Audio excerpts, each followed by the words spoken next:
Competitors,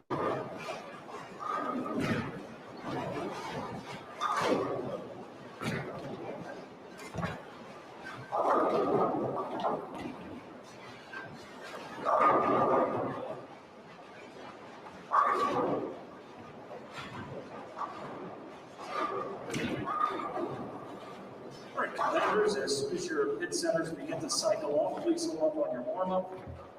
Once the pit centers do cycle off, they will reset. We will begin here. All right, we get everyone to hold up on their warm-up. Just a couple of notes, your recap sheet, make sure you're filling that out completely and correctly. As you introduce balls for competition, please write them on your recap sheet at that time. Please do not wait till the end of the block to fill it out. Please fill it out as you go. In addition, just a reminder, the tile area down below belongs to our competitors, our competitors only. May not enter the field of play at any time for any reason. In addition, you may not live stream any portion of this event on any social media platform. All right, looks like the scoreboards are up. You're getting 10 pins on the deck. Good luck and good scoring.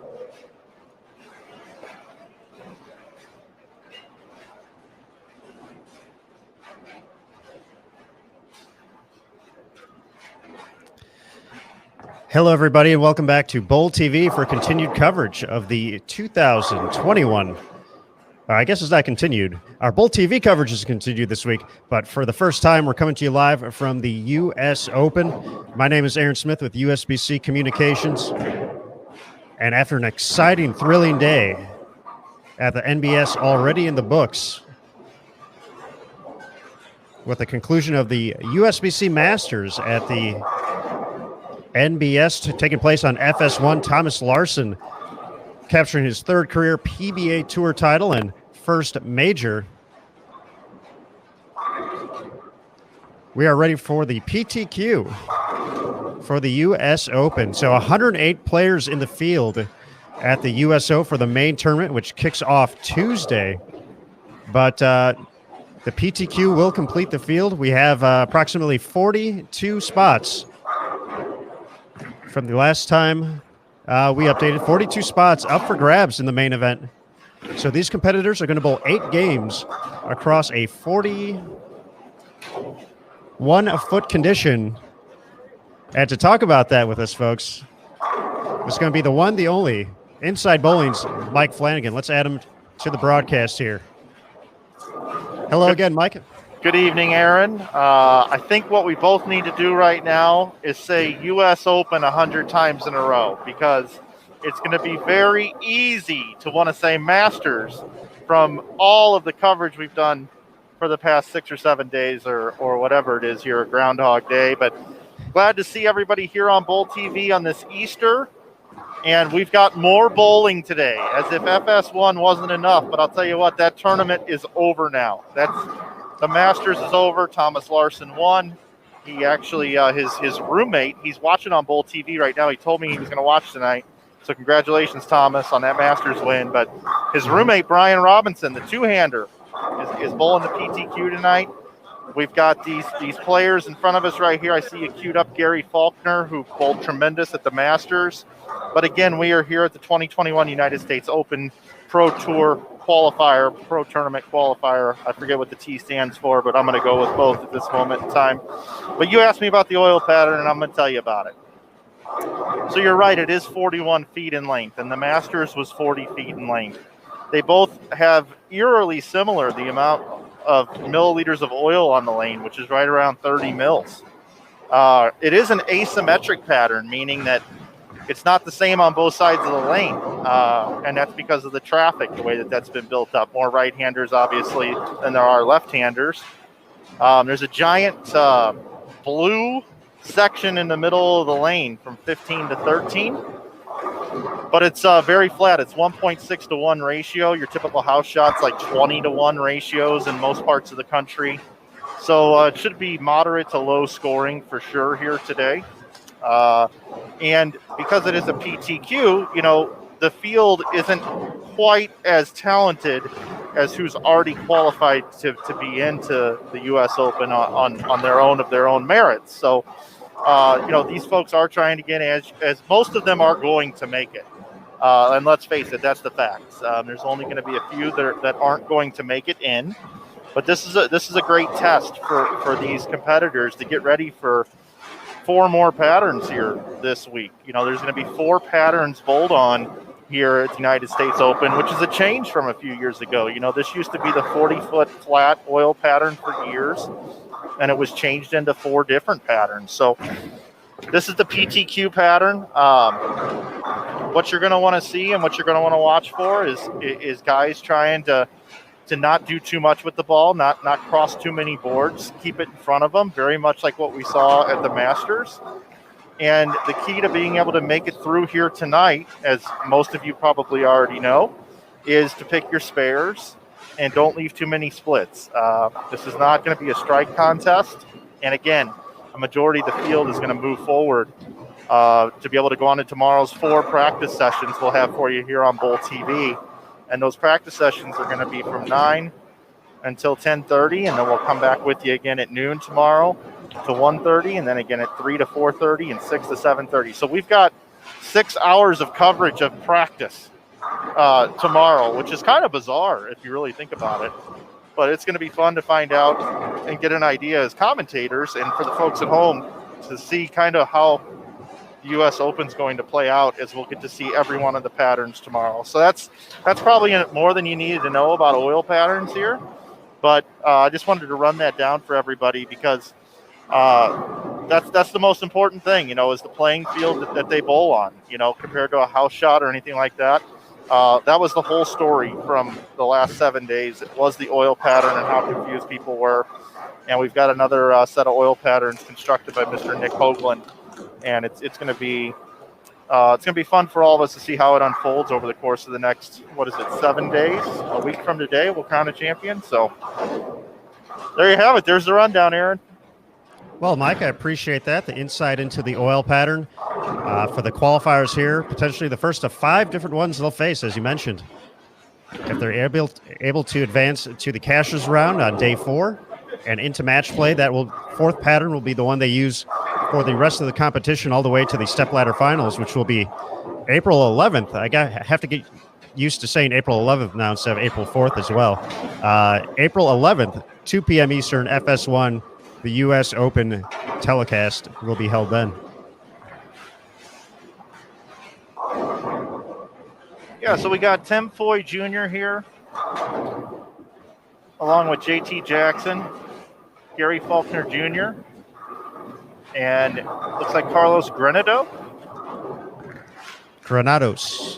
Thank you. Yeah, I'm looking at it on the small screen here, and I don't have a roster pairing sheet in front of me.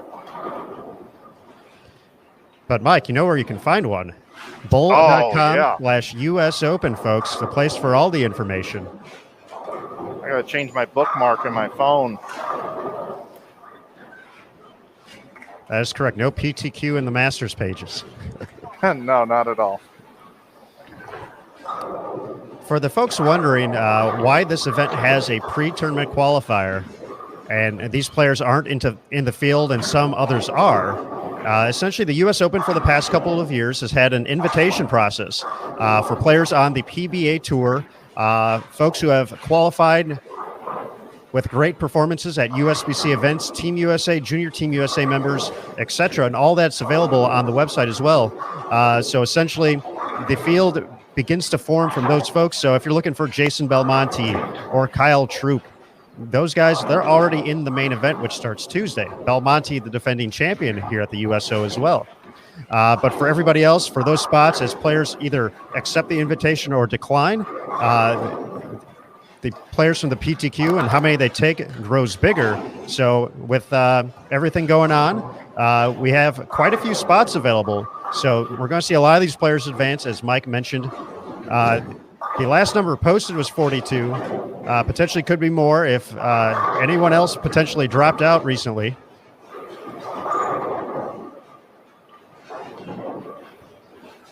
And we will have all that information finalized by the tournament staff.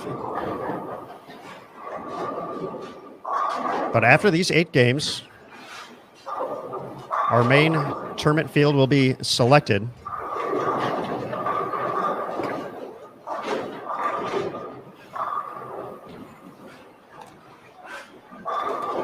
And they will start their journey. Day 1 of qualifying will be 1 pattern, 8 games. Day 2, a second pattern, 8 games. Day 3, another pattern, 8 games. 24 games for the 108 players who qualify. We'll cut to the top 36 after that for another 8 games. So if you're keeping track at home, that is 32 qualifying games before we get to match play for the top 24, a round-robin match play. So we begin to introduce bonus pins for victories and ties. And if you unfortunately lose your match, you don't get any bonus points. But by the time it's all said and done, total pinfall and bonus pins combined will determine the 5 finalists for next Sunday's FS1 broadcast.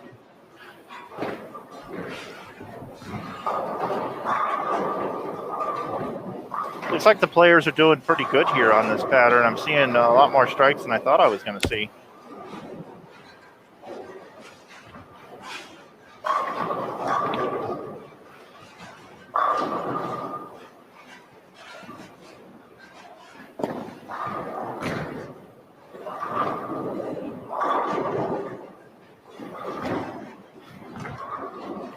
You know, JT Jackson, a lot of people may not know, but he's also got an acting career, and he's been in some pretty hilarious commercials over the years.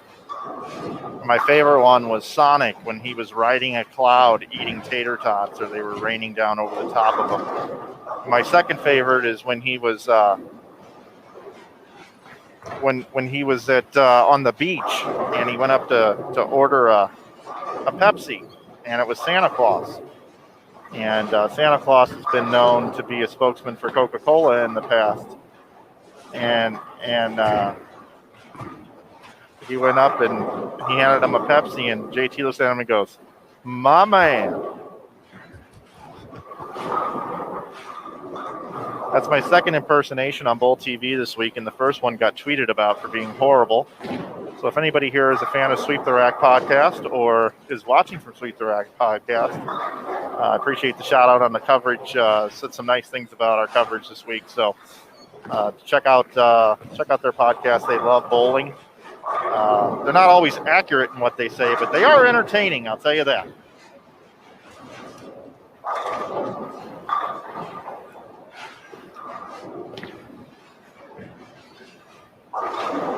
So we got 8 games for you here tonight. We figure about 25 minutes a game. So we're looking at about 200 total minutes of coverage is my guesstimate. Did you say 200 minutes? Yes. I'll take the over. Really? They are bowling quick, though. I will give you that, which is a good thing. 4 on most pairs, though, Mike. That's what we had for the Masters qualifying. For 5 games, that was usually about 2.5.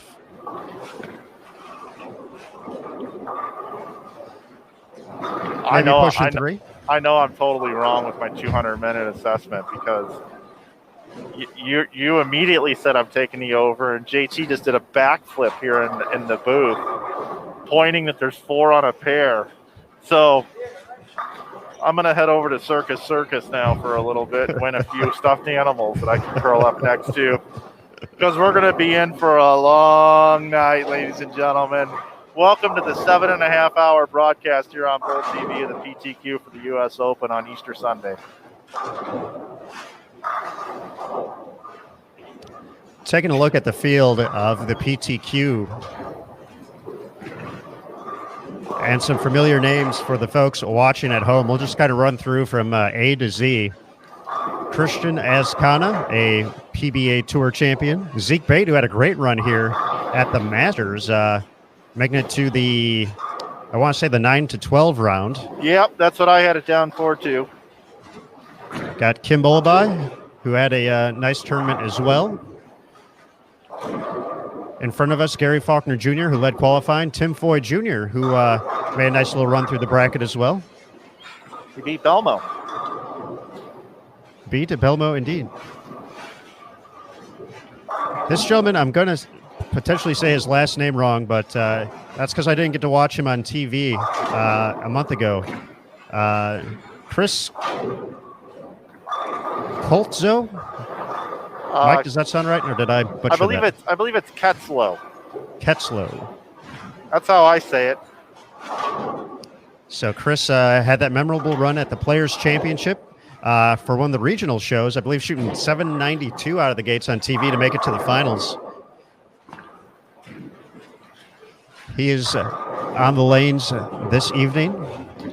Dallas Leong, who won a couple matches at the Masters. Wesley Lowe Jr. Jillian Martin will be hitting our feature pairs for a couple times in a row here coming up after this game. Starting on 37 and 38, Benjamin Martinez, who also made a Players' Championship show. PWBA Tour superstars Danielle McCune and Maria Jose Rodriguez. For Maria, went 1 and 2 in match play this week. My dude, the principal, Justin O'Shaughnessy. Talked a little bit about Brian Robinson earlier during the week about making the switch from one-handed to two-handed. He advanced to the bracket at the Masters as well. Toby Sambueno, who won a couple matches this week at the Masters. Andrew Sescriba, who just missed the show in Syracuse a couple years ago at the Masters. Zach Tackett, who had a nice tournament. Got Zach Weedman as well, who's made a show or two on tour this year.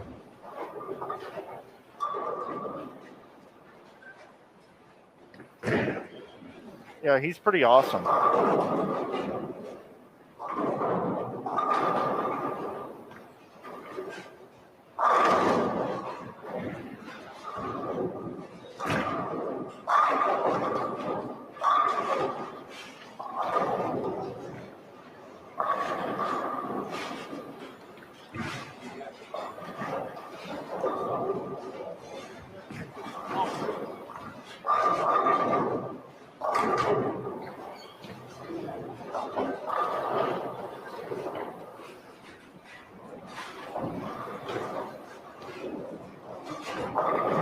Hello, guys. Hi, JT. How are you doing? I'm doing well. How are you? I'm here. We're living the dream. Well, I just added an overlay for you, Aaron Smith, and there it is right there. This is Chris Keltzo's box, and I think it's Keltzo. I think that's the correct pronunciation. But this is his box that was shipped from somewhere. I don't know who shipped it to him. Maybe he shipped it to himself. But there it is sitting on the concourse, and he added a little message in the bottom corner of the box as a reminder of what not to do this week. Fair point. There we go. I'm trying to make that out. Does it say subscribe to Bowl TV? No, it says that up a little bit higher where you see the logo at. So. Oh, okay. But Mike, that reminds me. Bowl TV, I think we announced a little something about Bowl TV moving forward for the rest of the week. A special deal on an annual subscription, $49.95 annual subscription opportunity this week and this week alone at the U.S. Open to get the full year of not only the rest of this event, the PWBA Tour, the Collegiate Sectionals, the ITC, the ISC, Junior Gold Championships. Let's see, Senior Masters, Super Senior Classic, the brand new Bowlers Journal Team Championship Series. Moving into 2022 eventually, the Bowlers are the Team USA trials, and I forgot to mention the rest of the PWBA Tour, 17 events still left on that. You can pick up all that. You can unlock the entire site, all the archived events, the on-demand videos. We have a backstage channel. We have coaching side, historical videos with old school telecast. It's all available for you for $49.95. So pick that up now. If you don't have it, you're going to want to pick that up this week. It's going to be a one-time deal. Going going to go to, I believe Saturday is the final day. We'll confirm that a little bit later with Roger just to make sure. But that's what we're looking at, $49.95. So tell your friends if they don't have Bowl TV. That's going to be a great opportunity for them to watch not only this great event, but so many more for the rest of the year. So $49.95. You know the deal. Pick it up, Bowl TV.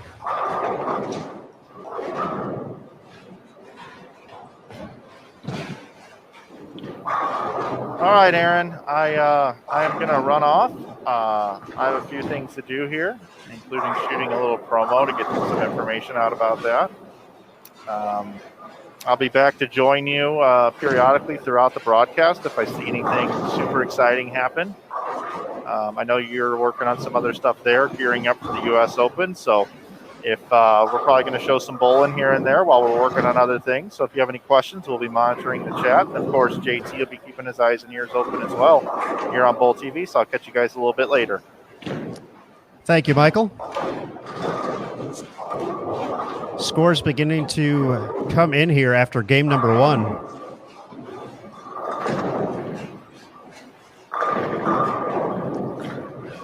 Here on our featured pair, JT Jackson. It's going to be at 212. Carlos Granados, 238.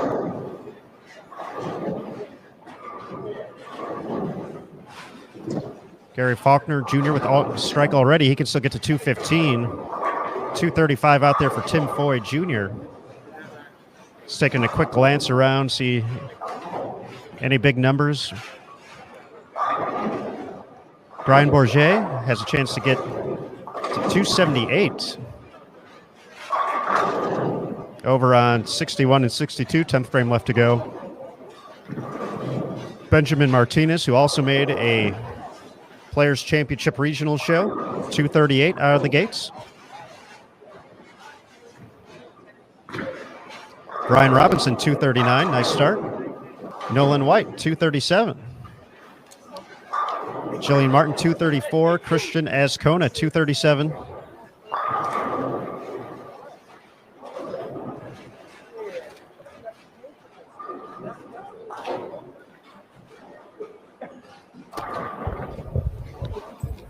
Kim Bowlby, 220.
Tim Foy gets to 231. Faulkner, 217.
points. Game one is complete. You may now begin game two.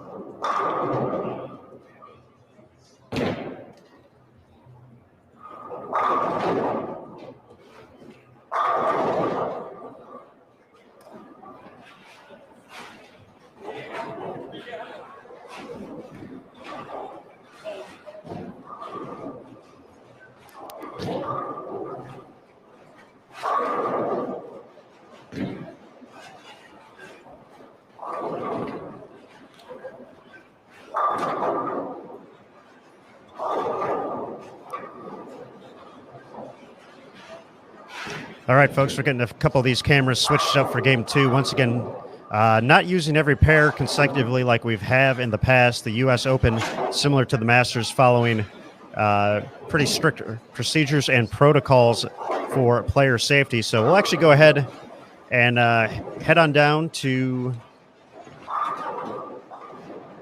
the lower end of our coverage. So hang tight as we come into the Bowl TV studio for just a second, folks.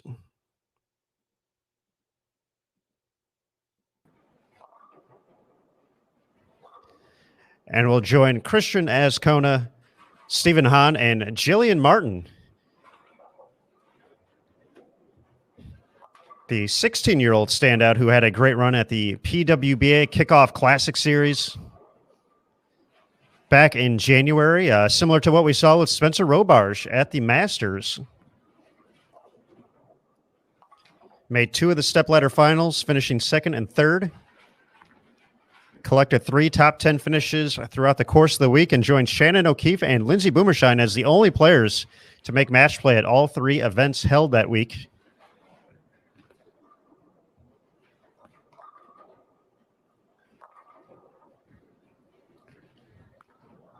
In Arlington, Texas.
Halfway through game 2, folks, and Christian Azcona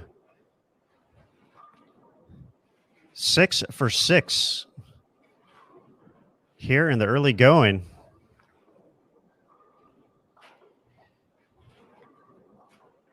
He fired 237 in the opener. So off to a great start here in the early going at the PTQ for the 2021 U.S. Open, taking place at the National Bowling Stadium in Reno, Nevada. Also off to strong starts this game on 55 and 56. Benjamin Martinez with 6 in a row. Over on 59 and 60, Dimitri Cruz, front 5. On 67 and 68, Ryan Lakota, after a spare, has rolled 6 in a row.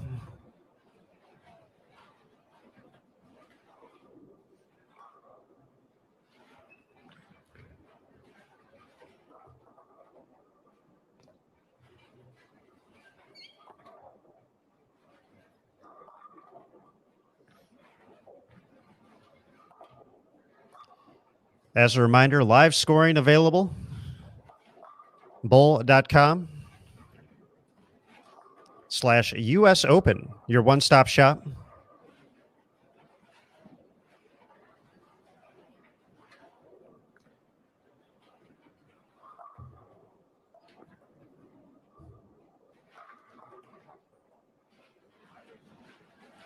We'll see if Christian can make it 7 in a row. Now that Jillian has covered her 4-pin, stays clean through 7 frames.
Benjamin Martinez will be stepping up, looking to make it 9 consecutive strikes in just a moment over on 55 and 56. Here in front of us, looking for 8. Christian Azcona unable to get the 10 pin out, so his string of strikes will end here, but a chance to be more than 100 over after 2. Let's go ahead and make the switch over. Let's see if Benjamin gets number 9 first.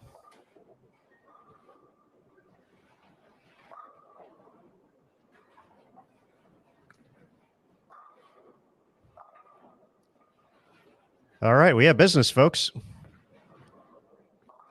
Christian covers the spare, so we're going to go ahead and make the move, so everybody hang tight. Quick trip into the Bull TV studio here in Arlington, Texas.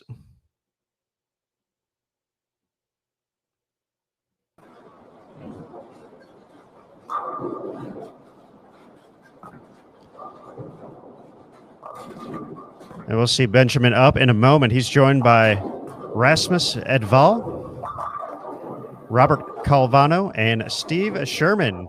JT. Hello. We got some business picking up.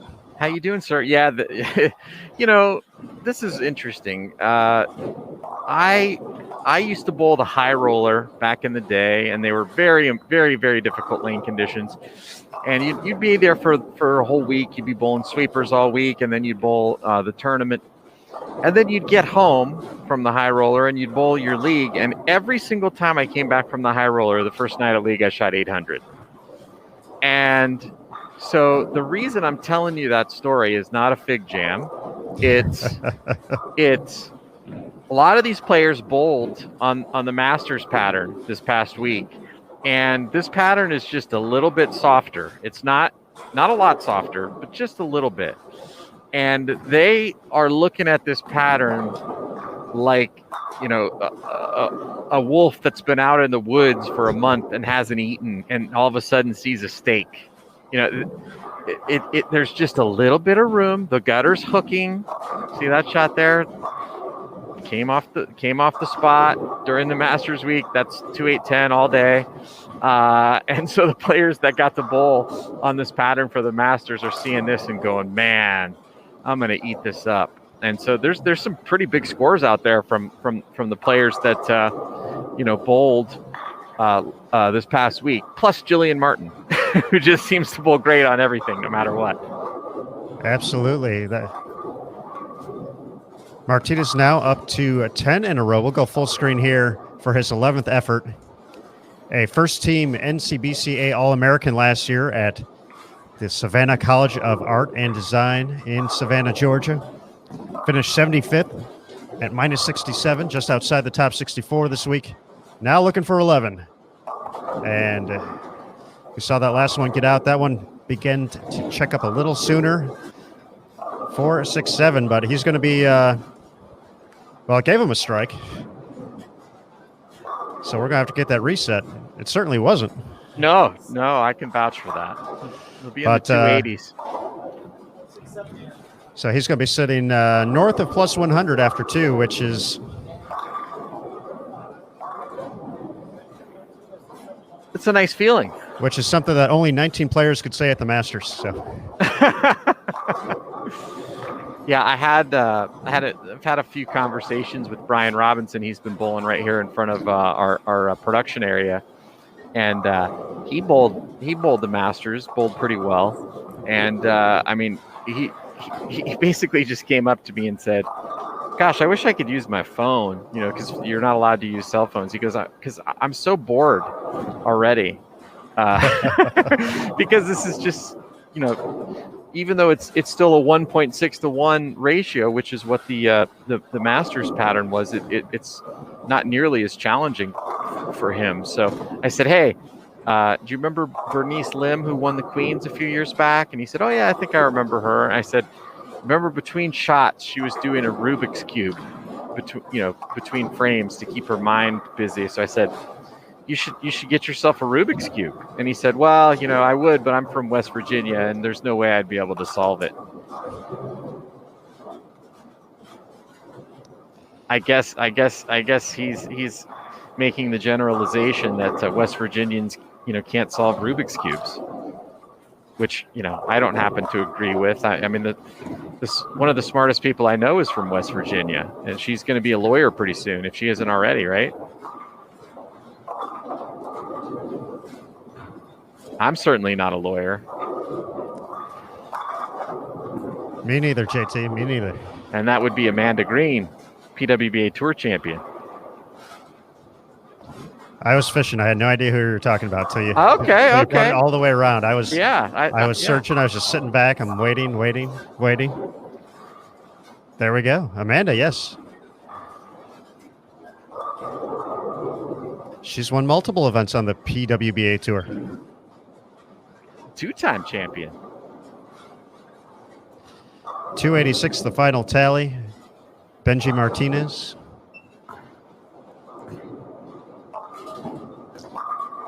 We'll watch the rest of these competitors wrap this game up. Rasmus gets to 226, so he'll be on the right side of plus.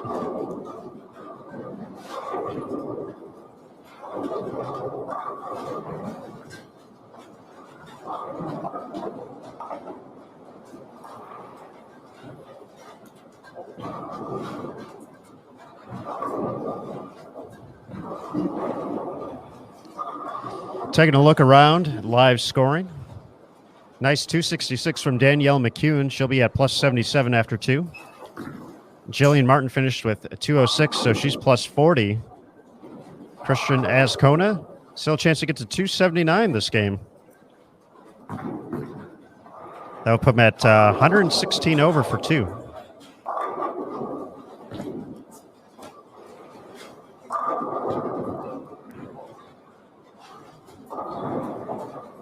Brian Robinson at 85 over. Nolan White, 61 over.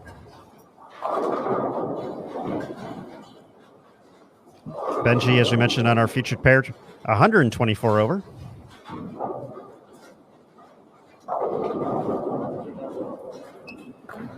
Carlos Granados, plus 80.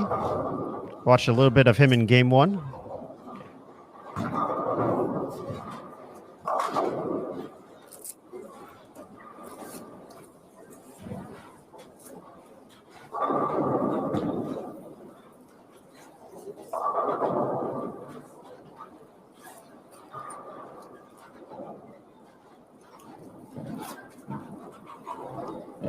And now players beginning to move across the 78-lane NBS. So get ready for the next game. JT, have they cleared off the TV set, or is there still some of it up? I know we're not using the whole house here, but yeah, all right, I guess we're pretty close to it. The majority of the TV set is still up, and it'll stay up all week. Obviously it'll be used for the U.S. Open finals. So yeah, it'll be up all week. If anybody wants to get some selfies on the set, who are able to get in the building, obviously, of course, which is limited to the field here. But yeah, it'll be up all week. Try the veal. Selfie goals with Jason Thomas. We do have one pair that is required to go down there. So we do have a score update, though, after 1, and I'm sure we'll be rolling into game 2 fairly quickly. So we'll go ahead and drop that link in the chat for you.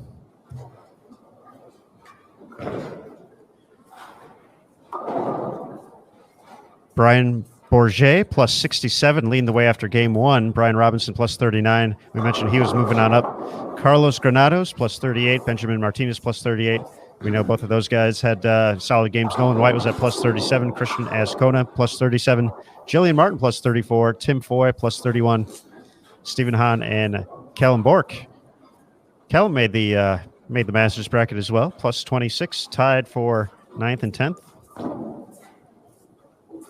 After 1, the cut line, minus 19.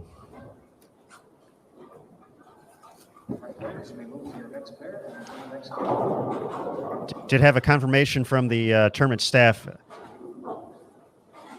43 is now the number of participants advancing from this. So 53 players in the field, 43 advanced. So as Mike said, when we kick things off talking about this pattern, if your spare ball is kind to you today, and it's a spare ball and it covers spares, you're probably going to be in decent shape. Obviously, want to avoid the splits and the big time miscues as much as you can, but filling frames is going to get you a long way in this. So moving on to the main event. I'm going to move some cameras around here once again. We'll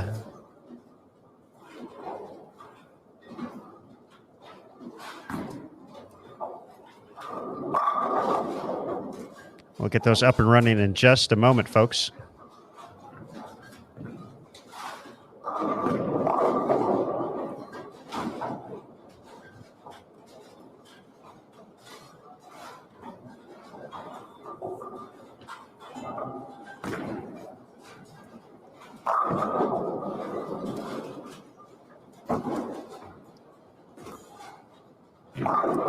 Take a quick stop in the Bull TV studio here.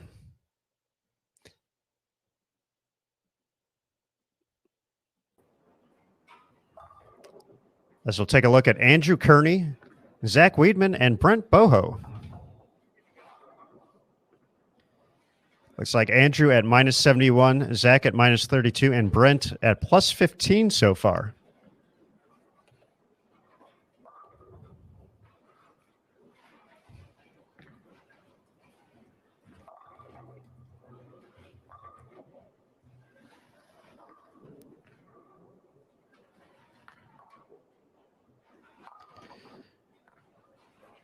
Our first look at Brent Boho. See, delivers a strike, a past junior Team USA member in 2018. Made a great run at the U.S. Amateur that same year as well, making it into the stepladder finals. A standout bowler for St. Ambrose University.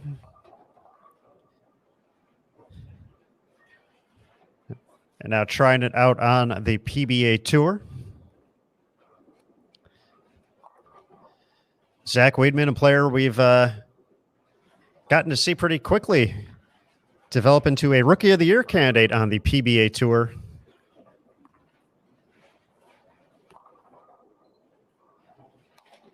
So far making a pair of shows in one of the regional PBA Players Championships finals, and then recently at the World Series of Bowling.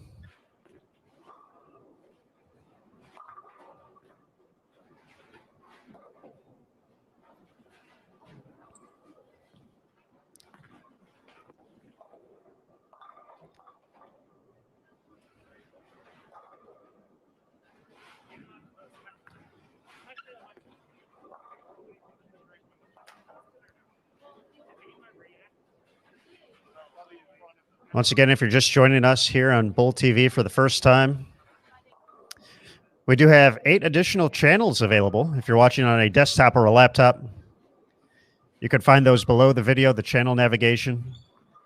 Potentially based on screen size, you may have to scroll to the right to get additional channels, but they're all there.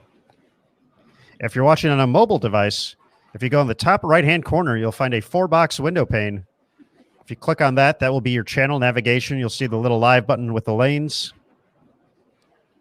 And that'll take you across our featured pairs.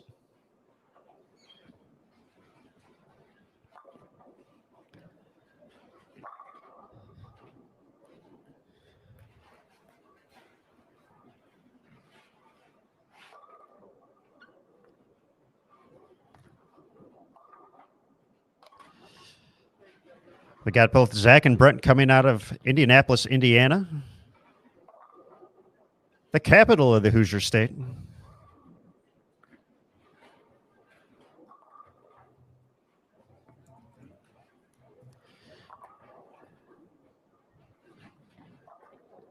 Andrew Kearney coming from the capital of Texas, Austin. That's where he calls home. So, folks, settle in. Game 3 of 8, the pre-tournament qualifier at the 2021 U.S. Open from the National Bowling Stadium in Reno, Nevada, is underway.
A quick 8 in a row update for you, good folks. Matthew Kuba, who has rolled a 300 game at the USBC Open Championships, is looking to add another one to his resume. Front 8 on 61 and 62. He was making the turn at plus 36. So if he happens to get the next one or two, we might head over there to see if he can find perfection at another prestigious event on the USBC calendar.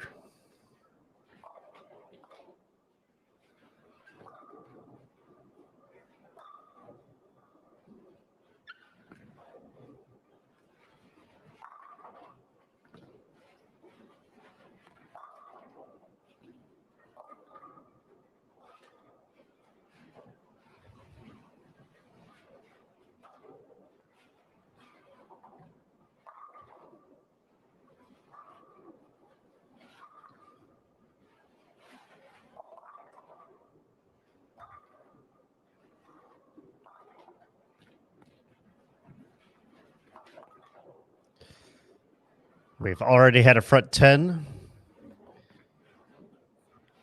from Benji Martinez.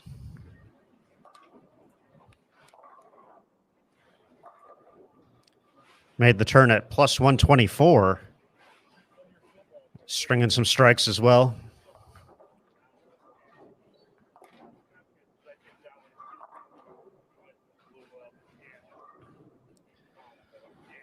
Looks like Kuba's streak is going to end at 8. Through the nose, 6 pin.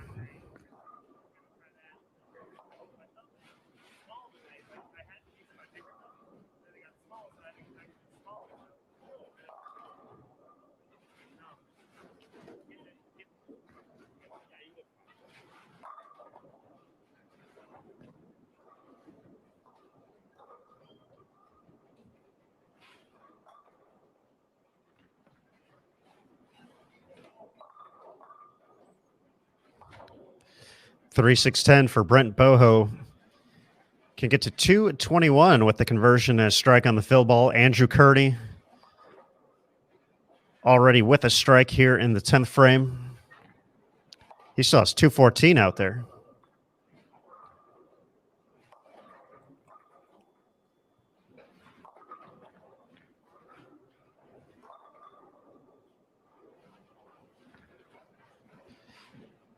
Zach Weedman, a max score of 211.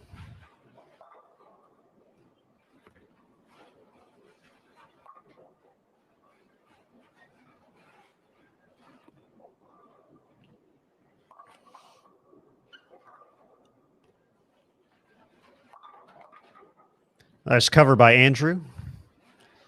He'll take that extra pin. 201 gets him to minus 70 for his first 3 games, 530. For Boho, he's at 624.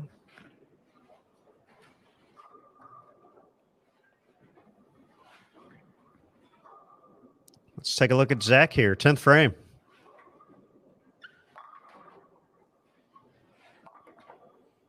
.211 still in play.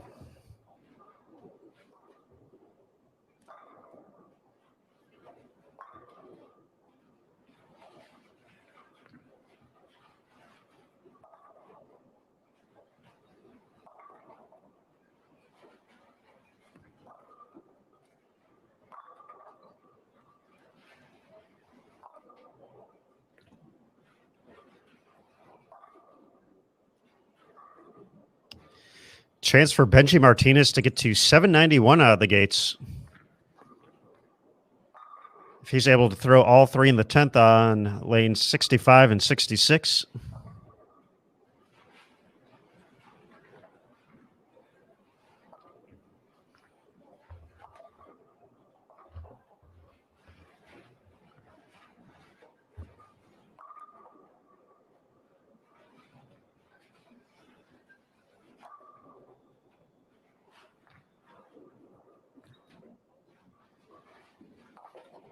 Tim Foy starting this game with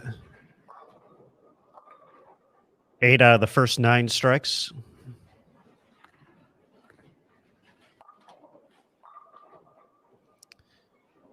211 to get to minus 21. Zach Weidman.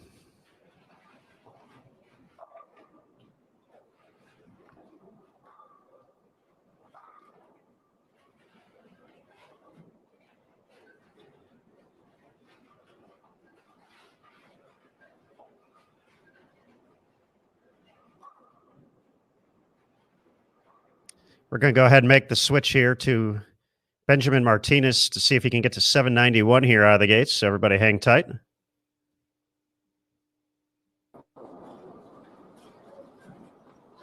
It's going to be up to the right of your screen, working on, let's call it 6 in a row. Collegiate standout at SCAD Savannah.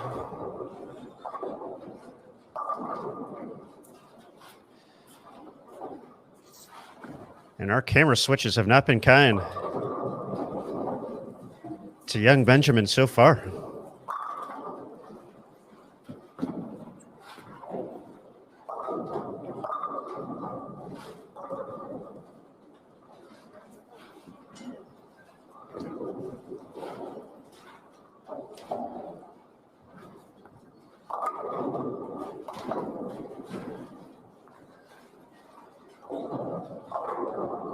He'll take the 220, gets him to plus 144.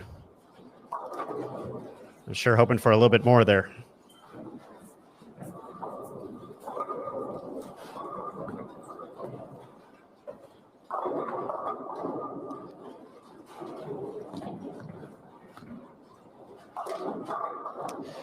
Make one more switch for the good folks at Bowl TV here so we can watch some bowling.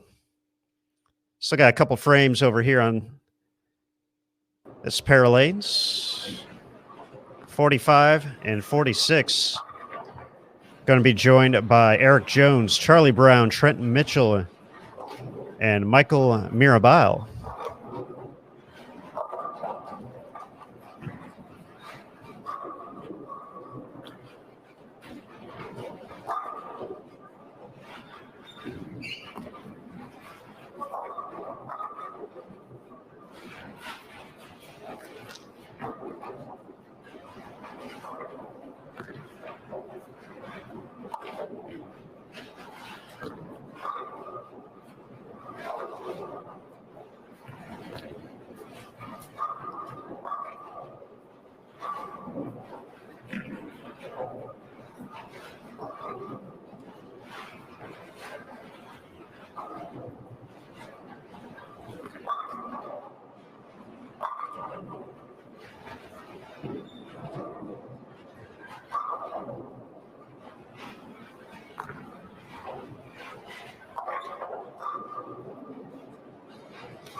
Eric Jones can still get to 225. That will get him on the right side of plus here.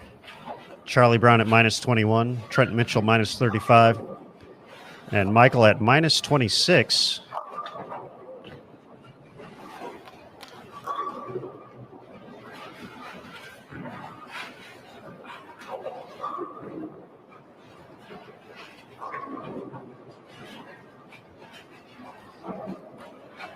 Miscue on the 2-pin for Michael. He's going to finish with 204.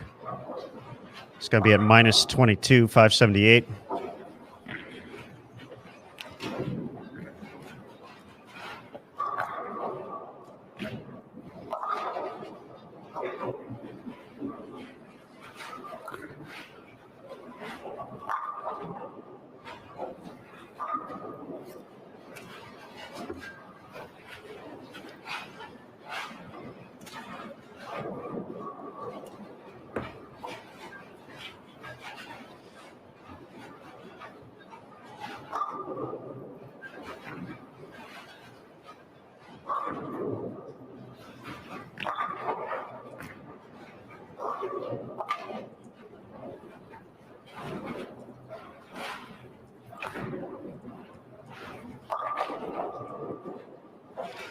We do have a score update after 2. Going to drop that link in the chat once again.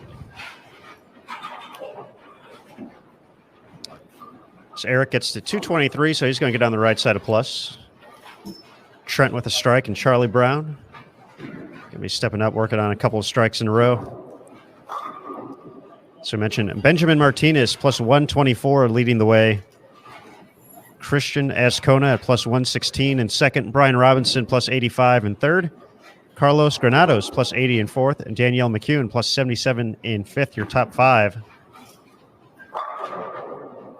Trent collects a double right there. Great shot. Heading down to the cut line number. At the moment, 43rd place, Joshua Zimmerman from Sparks, Nevada, local to the area and the NBS at minus 38 through 2. 181 average. Currently needed to make the cut.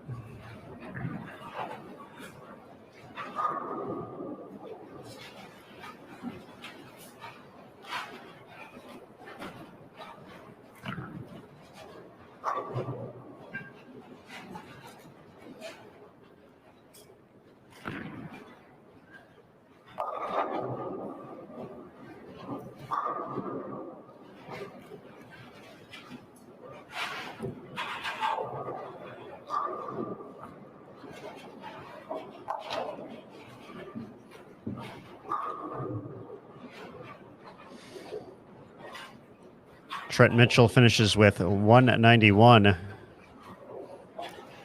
That open from Charlie Brown.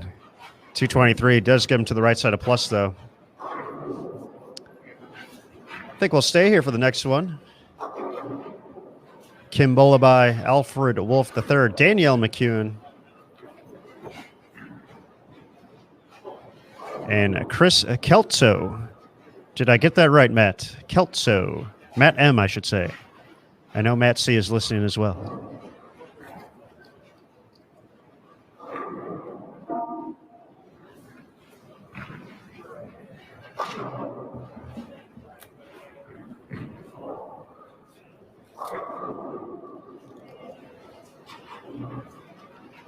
So once again, we're waiting for all pairs to finish up before we move on to the halfway point. Already just cruising along here at the pre-tournament qualifier for the 2021 U.S. Open. Official practice day will be tomorrow, and we will have some live stream coverage, essentially podcasts, talking about the patterns as they get revealed for each of the 4 patterns. Potentially some giveaways as well. Yeah, we're going to give some stuff away tomorrow. It's going to be a fun, good time. We'll get some player reactions, some ball rep reactions throughout the course of the 90-minute session. So timing-wise, looking at the daily schedule for tomorrow, the first practice session on pattern 1, which is what the bowl on day number 1,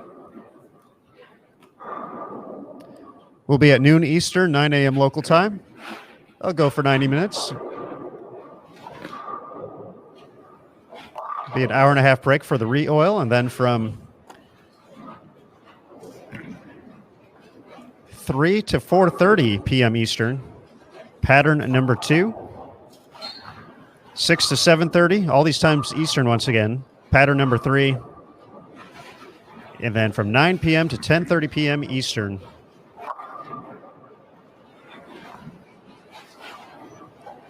pattern number 4. So all those scheduled to be right here on Bowl TV. Tell your friends to check it out. It will require a login only to take a look at the podcast as we look at the patterns. Tournament competition kicks off Tuesday, 11 a.m. Eastern, 8 a.m. local time in Reno. As A Squad will hit the lanes for their 8-game block. B Squad will be up at 4 p.m. Eastern, 1 local time. And then C Squad hits the lanes for its first 8-game block, 9 p.m. Eastern, 6 in the biggest little city in the world.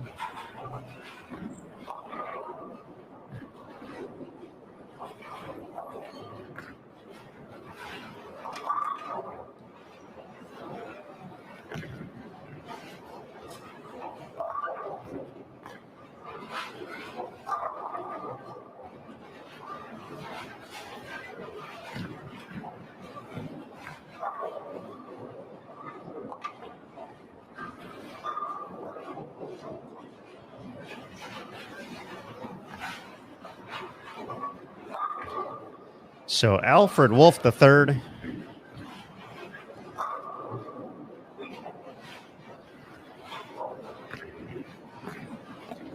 Chris Kelso, Kim Bullaby, and Danielle McEwen are players here in Game 4, the halfway point of the PTQ.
We have a good question in the Bold TV chat from Elijah.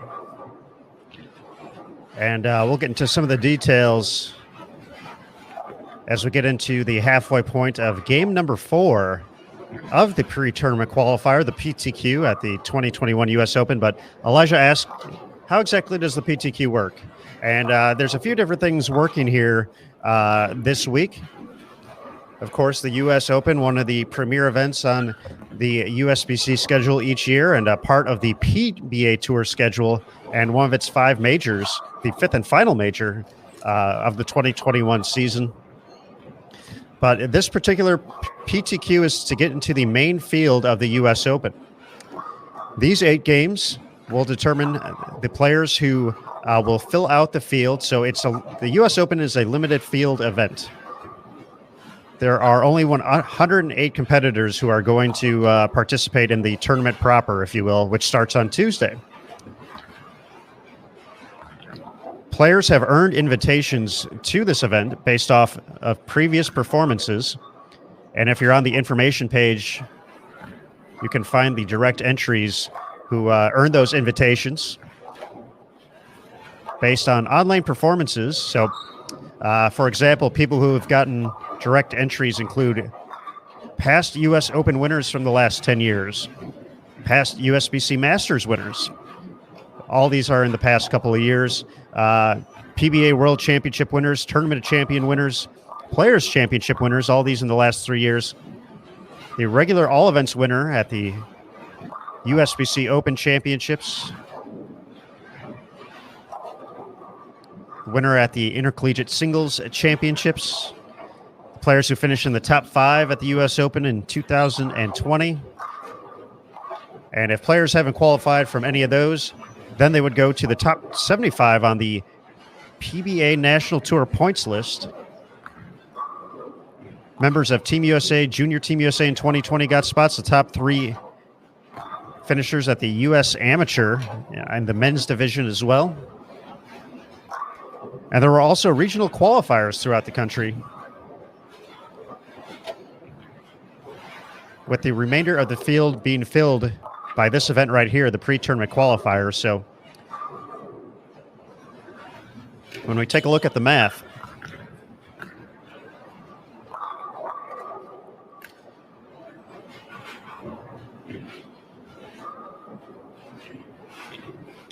we have a total of 65 players who accepted the invitation to compete.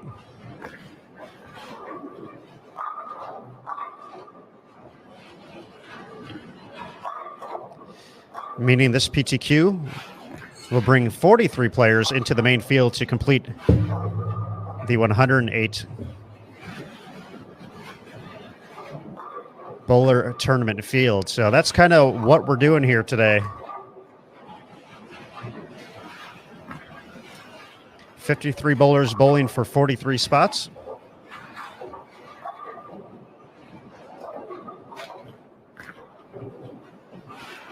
With the main event starting Tuesday. So for the folks who got their invitation already to the event and earned a spot, they did so by previous performances. These folks trying to earn it from their performances today.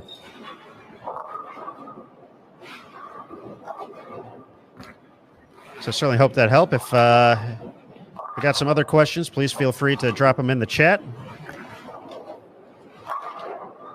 We'll do our best to answer them with the information we have available.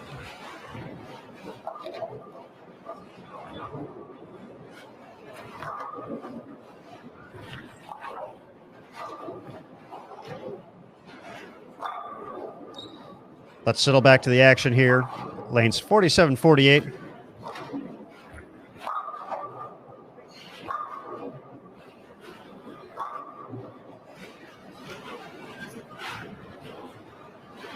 We do have a score update after 3.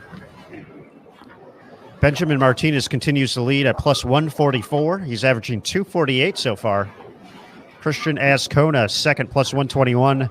Matt Kuba, who we mentioned had the front 8 last game, finished with 267. He's at plus 103. Brian Robinson at plus 90. and Carlos Granados at plus 89 rounds out the top 5. Total of 28 players averaging at least 200 or better. And the current cut line, minus 66, so it dropped a little bit. Kyle Rusk from Pine Grove Mills, Pennsylvania, averaging 178 so far, 534 his total. Puts him at the cut line, minus 66. So taking a look at our current competitors. 3 of them are in. Alfred Wolf, the third, on the outside looking in, but still has a couple of games to go to get things going.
a quick strike update for game number 4 over on lanes 51 and 52. Zach Tackett is already in pretty good shape here through the first couple of games. Plus 68. Has started with 8 consecutive strikes.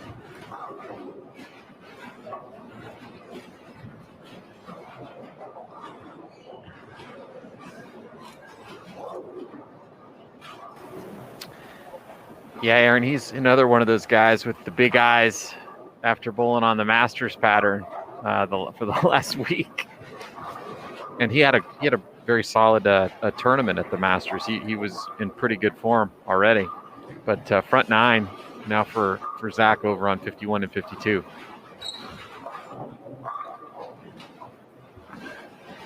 And you mentioned also Carlos Granados as one of our leaders. And he actually picked up the big 4 in the fourth frame on 39 and 40. So we'll get a clip of that out on social media here in a little bit. All right, JT, let's head over to 51 and 52 then and see Zach. Maria Jose Rodriguez over there as well. So we will make the switch real quick, folks.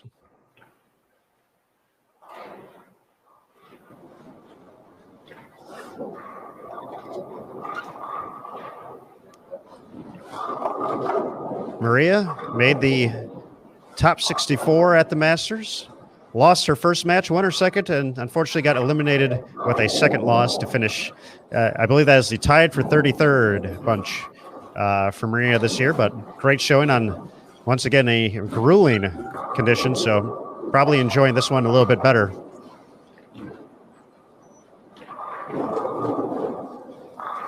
But -8 at the moment.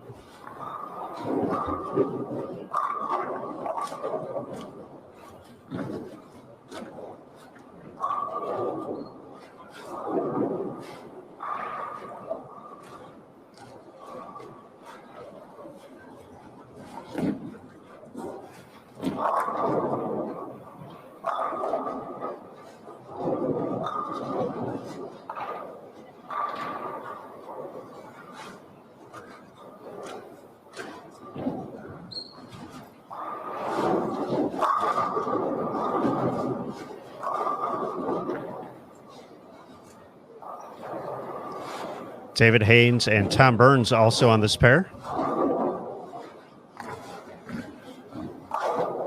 Haynes, a longtime Team USA member, has won multiple gold medals in international competition for the red, white, and blue.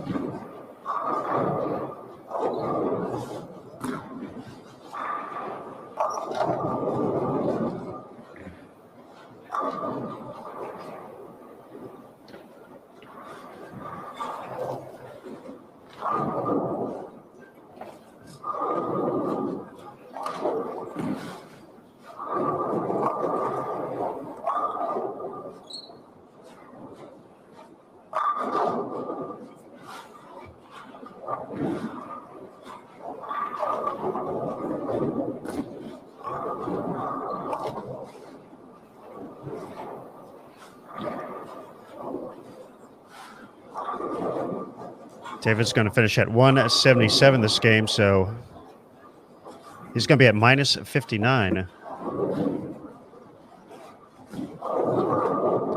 150 with the spare for Tom Burns. So he's going to jump to the wrong side of plus. Now -46, but Zach Tackett to your left on lane 51, 9 in a row. Looking to make it 10. All right, we're in business, folks. 10 for 10. Zach Tackett here at the pre-tournament qualifier for the 2021 U.S. Open. Maria is up there saying, hey, good shot right there. Do it again.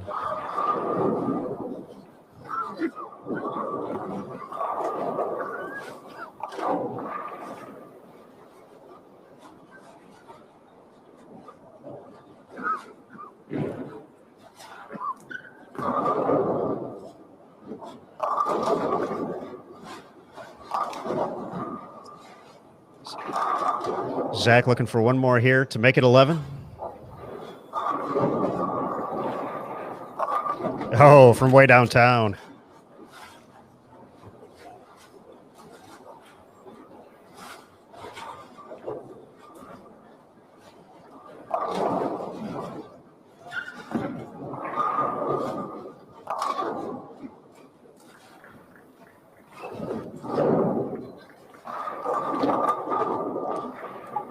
Earlier this week, Zach eliminated Norm Duke from the USBC Masters. He won a couple matches in the elimination bracket, and now looking to add a 300 to his collection here. PTQ US Open. Let's get it. 300, Zach Tackett. Congratulations, Zach. A big jump to plus 168.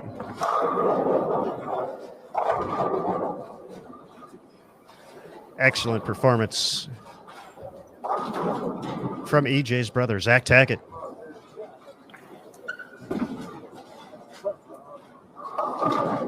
JT, they thought I couldn't get a 300 on the call. They thought I couldn't get a 300 by switching the camera. Look at me now. Well, I would say, Aaron, aren't the cameras on them already? Right? I mean, just because we switched to them on the main channel, that doesn't mean that it's not like I'm going over there with the camera and adding it once they get the front nine. The camera was there the whole time. So, I'm not sure I understand the logic behind that. But, I guess it's fun to make fun of us and call us Black Clouds. I'll take it as a small moral victory at this point.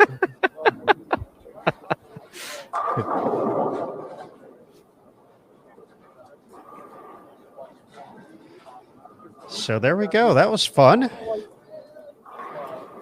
Yeah, and you can certainly tell the players who were sharp from having competed on that brutal Masters pattern. We mentioned Zach winning a couple matches. He did lose his opening match at the Masters, then took care of 2 victories, as I mentioned, including a victory against Norm Duke to eliminate Stormin Norman. And then he lost his next match to a gentleman who ended up making the TV show, Chris Vi.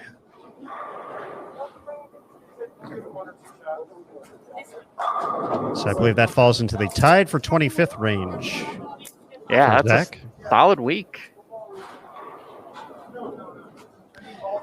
And when we talked to EJ a little bit earlier in the week, I forget which one of us asked him that about, bowling, the same event as EJ and our Zach and EJ bowling at the same time, and how they work together.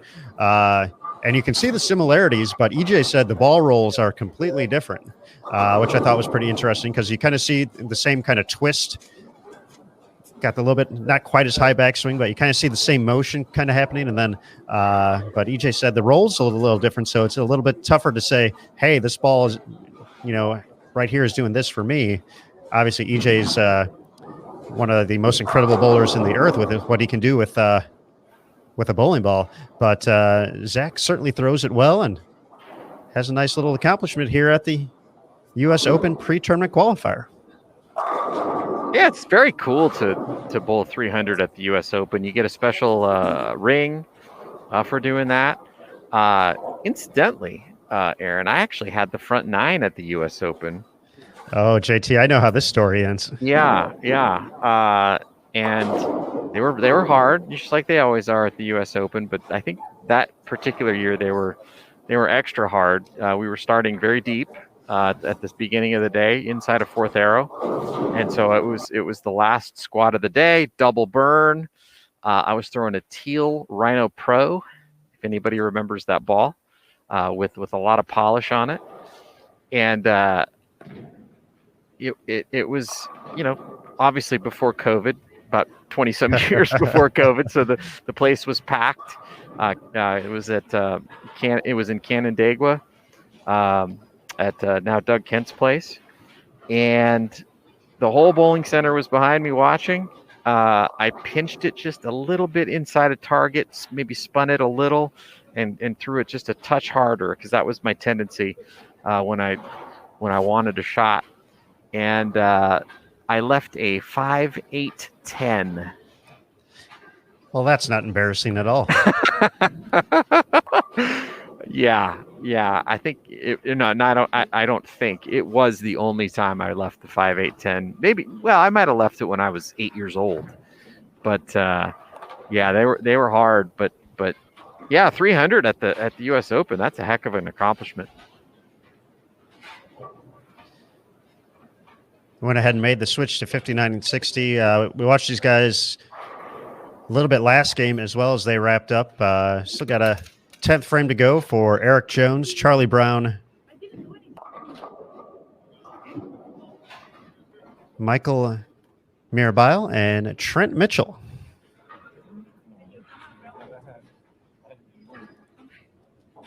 So after this, our competitors will move across the house to their next pairs.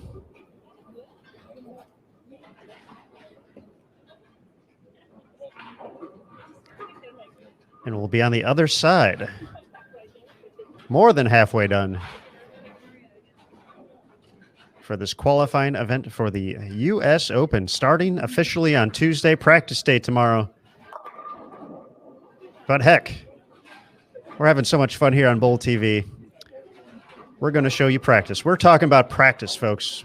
We're going to show it. We're going to talk about the patterns. We're going to talk to the players. We're going to talk to ball reps and more. And we even have a few giveaways lined up for tomorrow as well. So be on the lookout for that. Starting at noon Eastern with the very first practice session and 4 of them throughout the course of the day. So plenty to keep you busy on a Monday. We know for a lot of folks, it was a long weekend. You're not quite ready to get back to work. Well, you can put on some Bowl TV, ease your way back into the mix. Take a look at an email or two.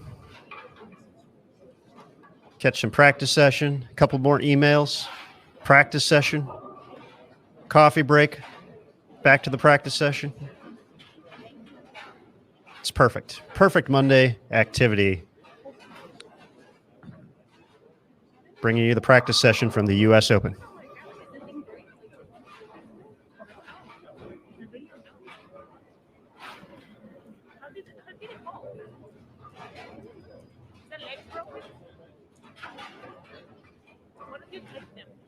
You know what? I bet it probably vibrated the lead. Oh yeah. That's weird. What? I mean, I didn't do anything. Maybe put some tape on them. I mean, US Open pattern is going to be a little harder. Just tape the back legs to the wall. Just saying.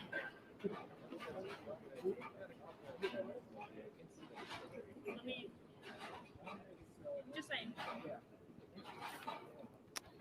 I think we're going to make a move to our 39 to 42 channel here. So everybody hang tight for another look inside the Bowl TV studio. I apologize for that. Way too many of those today. But we'll make the quick switch over there and get you back to bowling. Nice little grouping here. Toby Sambueno, who had a nice week, winning a couple matches in the winner's bracket at the Masters. Wesley Lowe Jr., Ryan Lakota, and Garrett Andrus. All these players plus so far, which I got to like.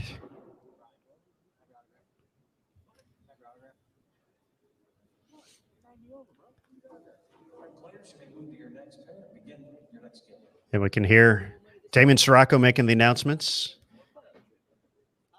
They're giving the okay to start game number 5 of 8. More than halfway done here for the PTQ, the pre-tournament qualifier at the 2021 U.S. Open. We are coming to you live from the National Bowling Stadium in Reno, Nevada. My name is Aaron Smith.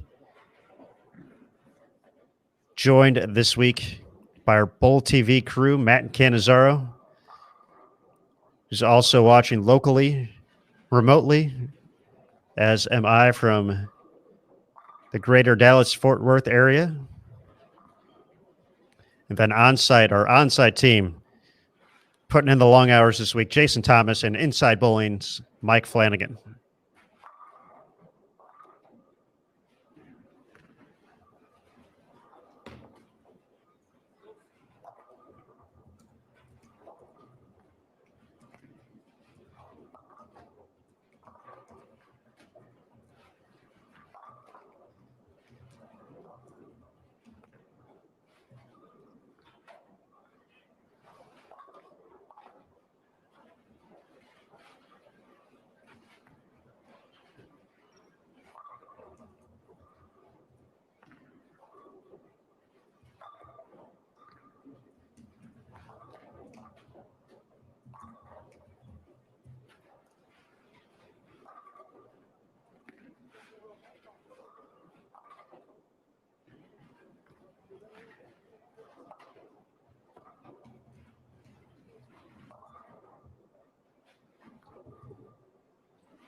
Hey, JT, we're going to bring you back in real quick. We need a follow-up to the story you were telling us about your front nine experience. We had someone in the chat ask if you made the spare after that 5-8-10. I did not. I will expand on the story though. So I bowled the U.S. Open in 1993. I had just turned 19 years old. Won a spot. Back then, you had to qualify, just like now. But there was a period of time in between the way we currently do it and the way it was done back then, where you had to qualify if you were an amateur. And so, luckily, I qualified, and it was a great experience. I crossed with Joe Firpo and Charlie Standish, and one more player I don't remember, but I had Mike Albee just to my left. I had Mark Roth just to my right, and Steve Hoskins just to my right, who was on Mark Roth's pair. And the first game, I bowled practice session. They were really hard, but I felt like, I could do this. I can win this tournament. This is that's what I'm here to do. Just like Jillian Martin at the Kickoff Classic. I'm going to win the U.S. Open. And so I get out. I'm on A squad the first day, and it felt like 10 times harder than they were in practice. And I was struggling right out of the gate. And about midway through the first game, Steve Hoskins comes over to me, and I'd never met him before, and says, "Hey, kid, if you double jump me one more time, I'm going to pull you off the approach by your belt loops." And I was like, wow, Steve Hoskins just talked to me. And what the hell is double jumping? And so I asked Joe Firpo, who was about the nicest man on the planet, hey, how do I keep from getting punched in the face by Steve Hoskins? And he said, well, the way it works, kid, is if somebody on our pair bowls, you need to let somebody on the pair to the left go, and then somebody on the pair to the right go, and then you go. And make sure you go at that time. And if you don't, make sure you let the other guys know on either side that they can go. And if you do that, you won't have any problems with anybody for the rest of your life. And so I really appreciated that advice. But unfortunately, I was so nervous after Steve Hoskins accosted me that I shot myself out of the tournament. I was about 200 under after the first 8 games. And I made a valiant effort. The second day, I shot about 50 over, and the cut was 16 over for the first cut, the cashier's round. And the last day was the day I started first game with the front 9 and shot 265 because I got 2. I did get the 2 on the spare, and then shot a high 230 in game 2, and had it down to about 60 under with 6 to go. And I was like, I'm still winning the U.S. Open, baby. I'm coming back. I'm going to make this cut. And then they just kept getting harder and harder and hooking more and more. And I dwindled off, and that was all she wrote. That was the last professional tournament I bowled.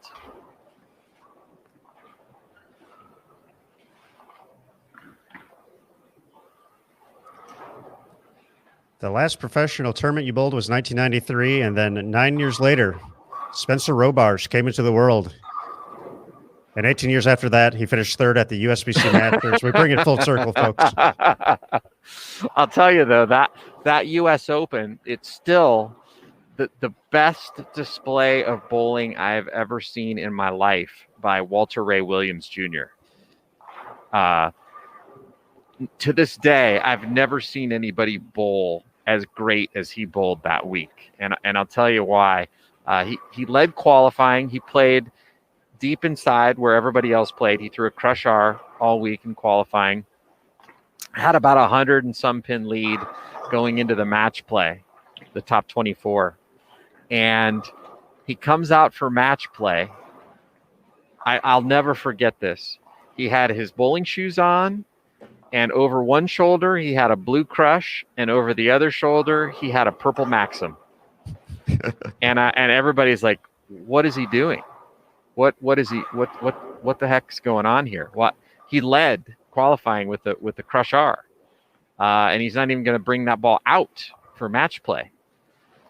And he goes out for match play and proceeds to play up second arrow. And you could not play second arrow at that tournament. I went out and tried it during practice, and I think I might have hit the head pin once in about 20 shots. And, obviously I wasn't the best in the world at playing, outside. But somebody who was, a guy named David Ozio, he was in the match play finals. And he was hovering around the middle of the pack, and Walter was just mowing everybody over, throwing this blue Crush up second arrow, shooting 225 every game and winning every match. And Ozio said, "Hey, I got to try something here. I'm not going anywhere trying to play fifth or sixth arrow. I'm pretty good at playing out. Walter's playing out. I'm going to go out there and see what's out there."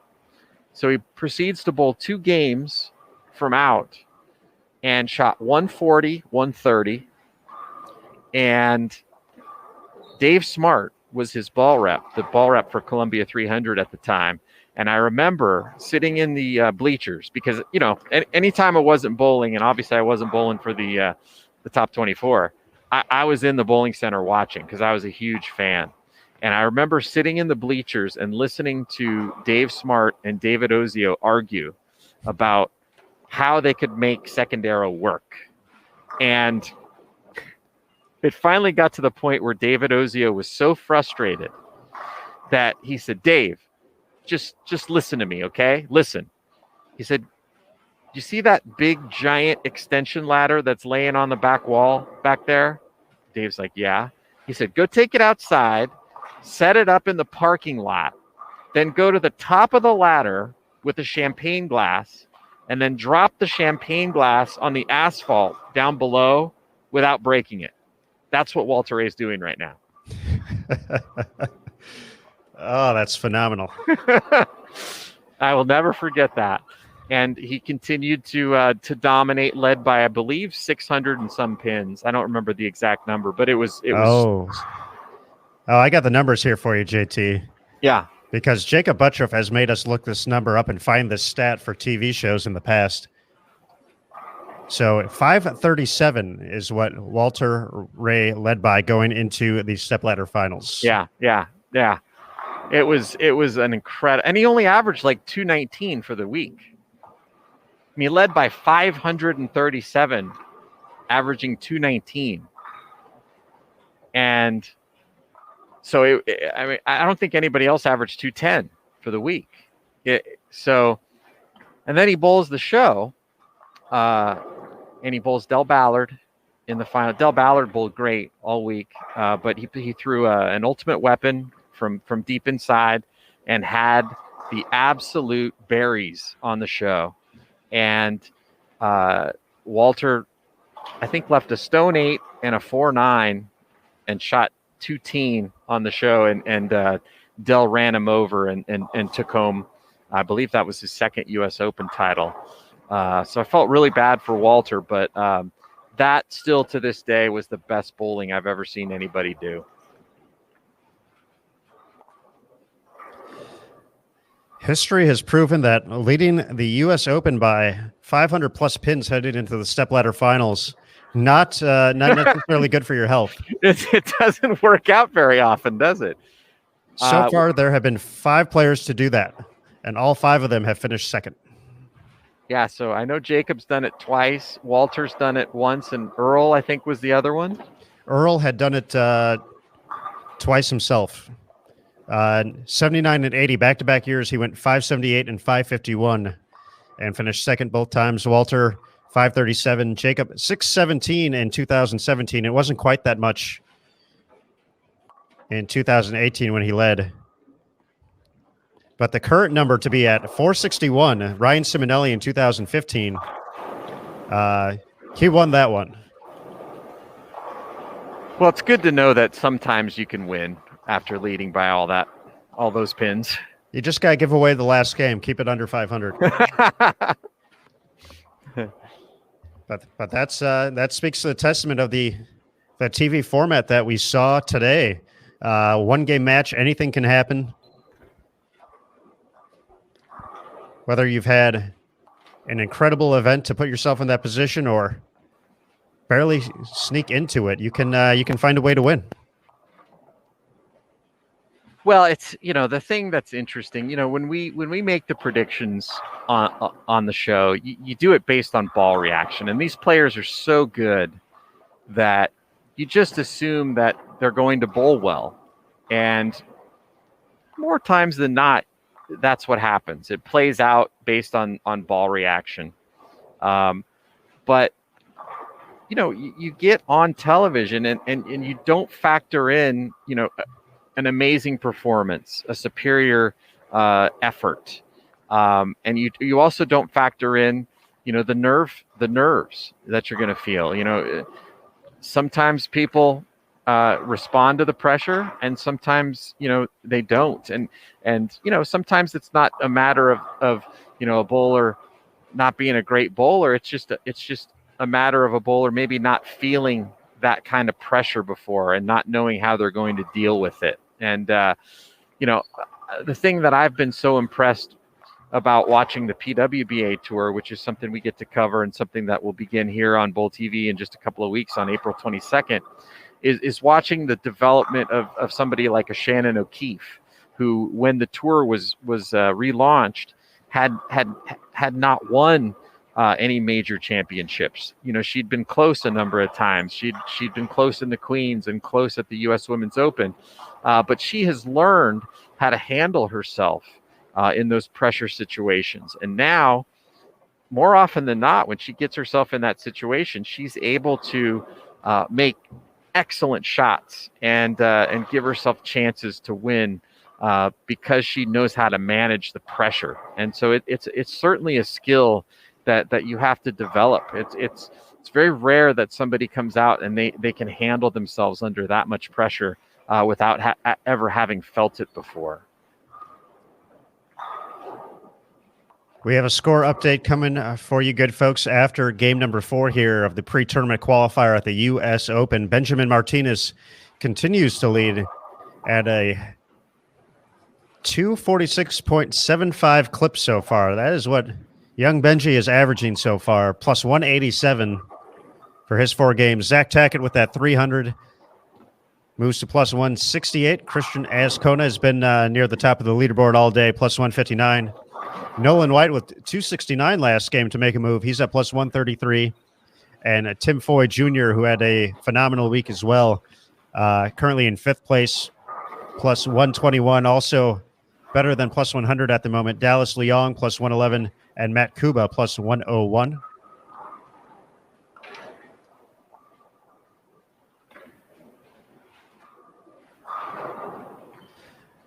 Heading down to the cut line.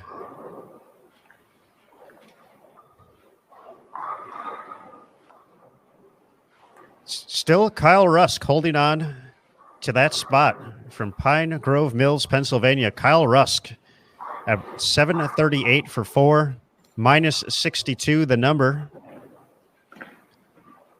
One of the players below the number, Jesse Gibson, first player out at minus 69, was putting together a big game over on the low end of the house, 15 and 16, a chance to still shoot 290. The players on our featured pair, all plus at the moment, so all in good shape, trying to stay ahead of it.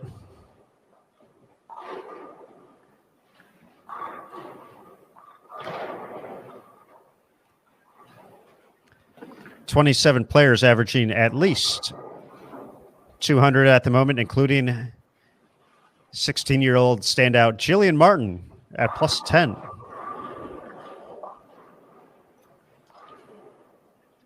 JT mentioned the PWBA, Danielle McCune, despite a 143 effort in Game 4, still plus 19.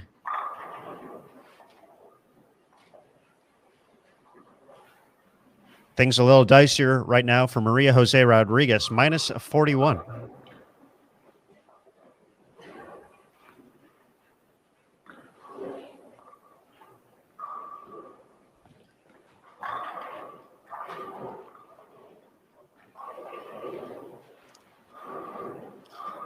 This is game 5 of 8, just 3 to go after this. We've had a good pace, however, moving along quickly. And our field will be set for tomorrow's practice session in just a couple of games.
.243 in the books for Ryan Lakota.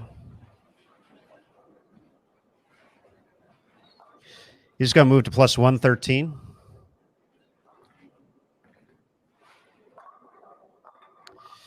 Split in the 10th for Garrett after a couple strikes. If he can make a run at this 2-4-10, can still get to 225.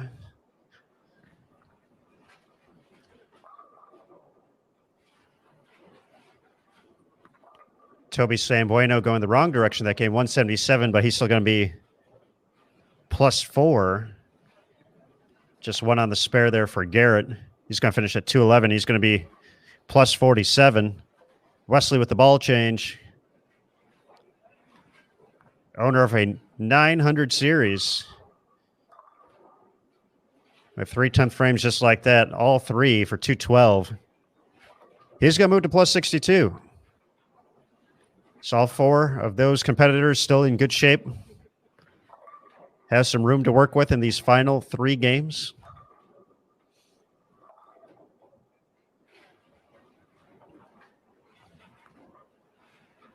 So they wrap things up. Let's take a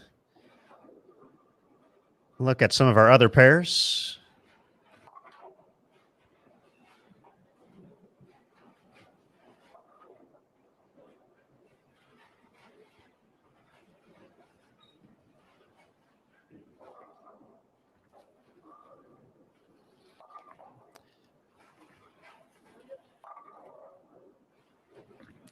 As we take a look at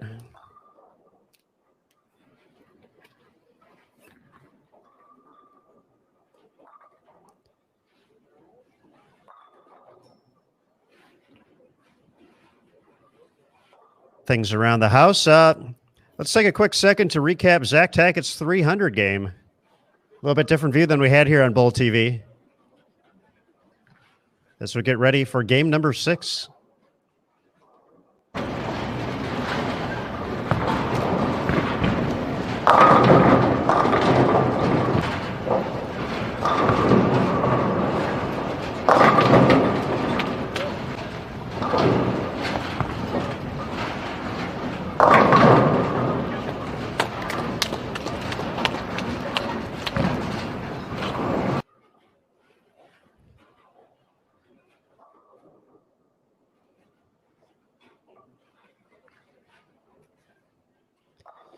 There we go, folks. As we mentioned,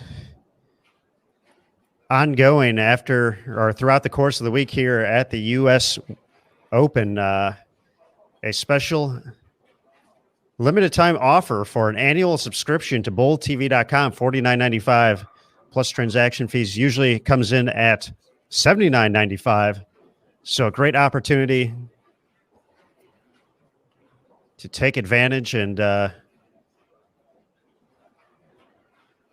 not only watch throughout the course of qualifying and match play at the USO, but we have so many other events, including the PWBA Tour. So we're going to pop up the PWBA schedule for the rest of 2021. 17 events left to compete.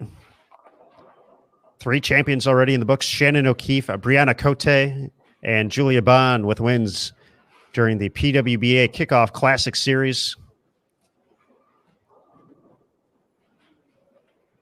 Back in January, the Twin Cities Open coming up next, returning to Cedar Valley Lanes, a familiar host in Eagan, Minnesota, just outside of Minneapolis. The Lincoln Open heading to Sun Valley Lanes in Lincoln, Nebraska. That facility was also host to the 2020 U.S. Open, where Jason Belmonte captured his first green jacket and completed the Super Slam.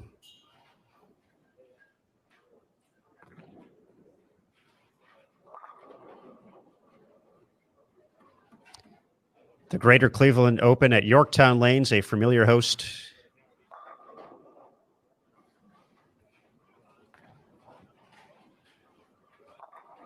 Josie Barnes won the first event of the 2019 season there.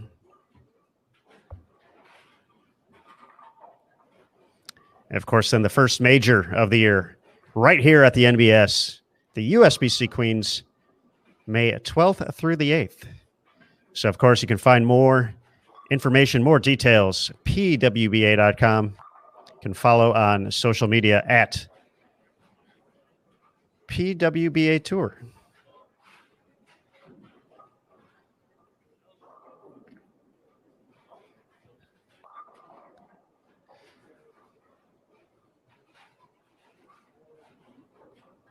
Mentioned that promo, $49.95, special limited time offer. As we wait for Game 6 to start up and our competitors to get to their next lanes. This is a great opportunity, folks, to share the good news. You're already part of the Bowl TV community. Get your friends involved. Let them know. Share the good news on social media. A great opportunity that not only gives you access to live events, but unlocks the entire site, $49.95. You can view all the archived events, every stepladder final of the PWBA Tour. You can see that amazing elimination bracket round that we had just yesterday at the USBC Masters, and then the on-demand content nonstop. The backstage channel with the podcast, with behind the scenes, tons of great stuff there. You can go to the historical footage, which we call the Vault. Ton of old videos, old stepladder finals from the PWBA, old Masters shows, Team USA, World Team Challenges. We know everybody likes the old WTCs. Got to be rocking that 90s hair. And, of course, the lab as well for the coaching aspect of it. All available during this super promo Bowl TV VIP special offer.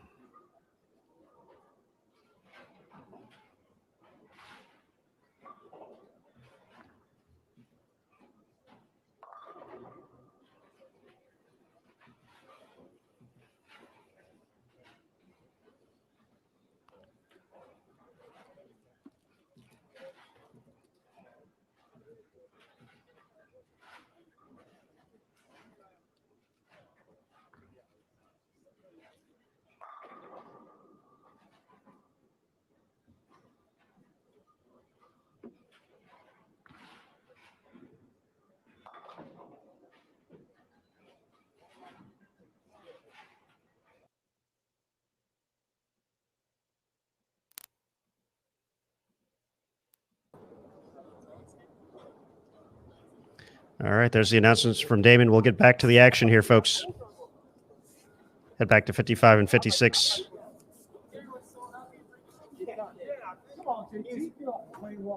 Got 4 players who are in good position here through 5 games, all on the right side of plus. JT Jackson, Tim Foy Jr., Carlos Granados, and Gary Faulkner Jr.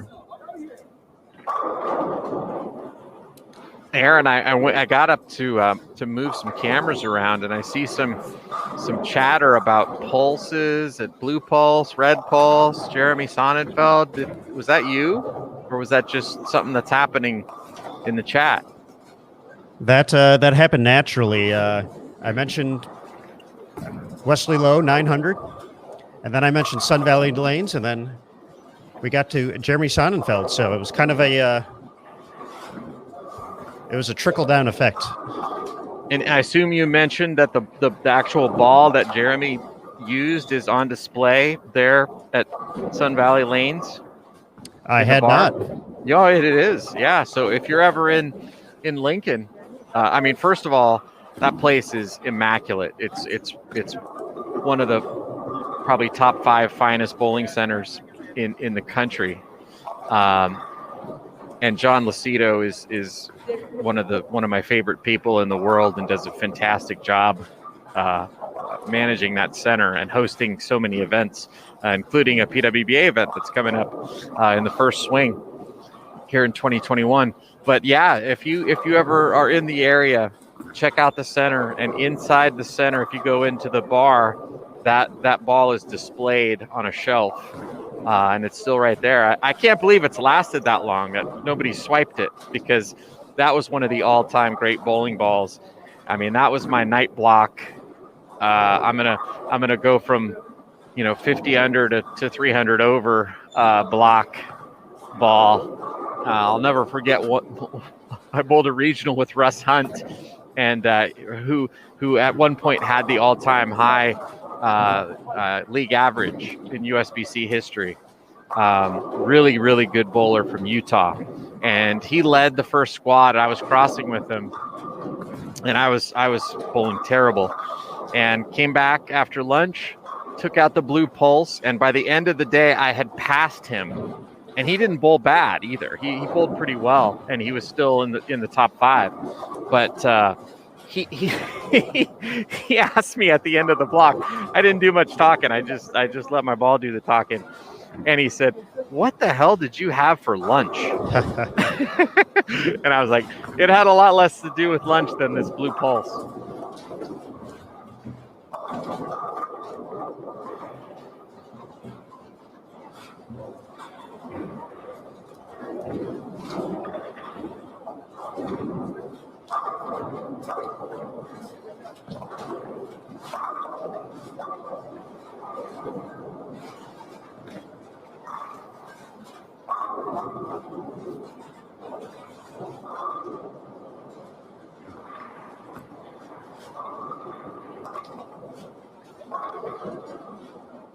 Game 6 of 8, just 3 to go to determine our final field here at the U.S. Open.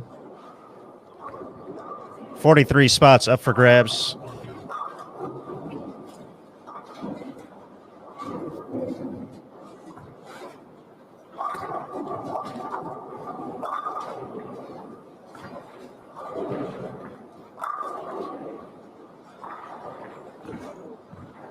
Oh, Matt is asking me what Russ Hunt was throwing.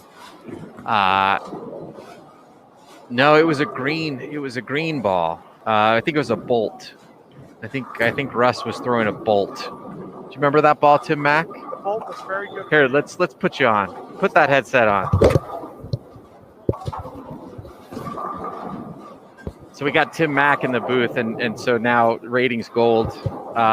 Oh yeah, you're not going to be able to hear it. We'll have to just talk loud, okay? So we're talking about bolts.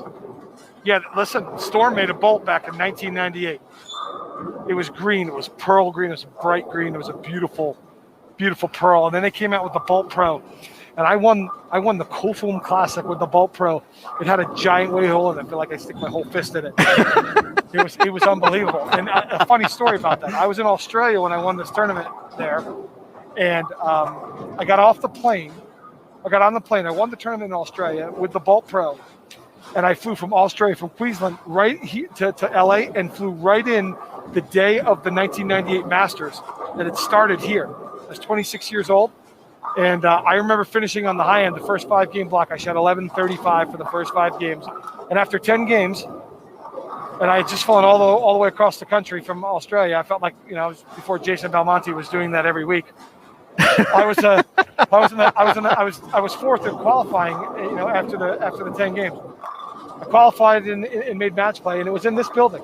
And the Bolt Pro I used in the tournament. Here at the bowling stadium. What was your favorite? I mean, a lot of people don't know this, but you really were one of the people, if not the person, who put Storm on the map, especially globally. I know you're shaking your head. Well, I appreciate that, but I know it's true because I watched it all. And but what was your favorite Storm ball in the history as a competitor? Well, listen, Jason. I was very fortunate, at the company at Storm with Bill and Barb, and I've been with that company 26 years. This is my 26th year, and I'm going to be 50 this year. So I've been there more than half my life. My wife turns 50 tomorrow, by the way. Well, your wife turns 50, but she looks like she's 27. You're right. I'm turning 50 with no hair, wrinkles around my eyes, wrinkles around my forehead, 2.5 pounds of titanium in my left knee.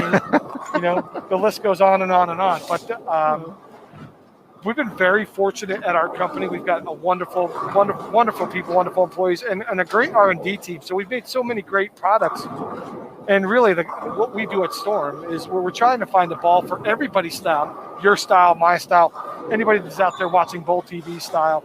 And we continue to keep that same mantra today. So to pick one ball, it's very difficult, but I like to pick balls from errors because, we as we've seen in the last, 2 decades, eras of bowling have changed. For me, when I first, was fortunate to be on staff, the Firestorm in 1996 was just an incredible bowling ball. I remember going with Robert Smith over to Asia, over to Singapore, and I remember my first little deal. I was so excited. I got 3 bowling balls and a spare ball from Corbett Austin, and I got $200. And they said, I think they got the good end of that deal. Well, I think it's been good for both of us. But yeah, I was so excited getting on the plane. It was my first international trip, and here we go with 3 bowling balls, with 4 bowling balls and 3 balls and a spare ball. And I was like, this is unbelievable. I think I got 3 bowling balls. Are you kidding me? For 6 months. And I took a lightning storm, a firestorm, and the original forest fire, the green one. Robert Smith finished second in the Hoinky in 1997, I think, to I don't know, I think it was Tish Johnson. Did he lose to Tish Johnson? No, maybe he didn't. I don't know, but he finished really high up in the Hoinky.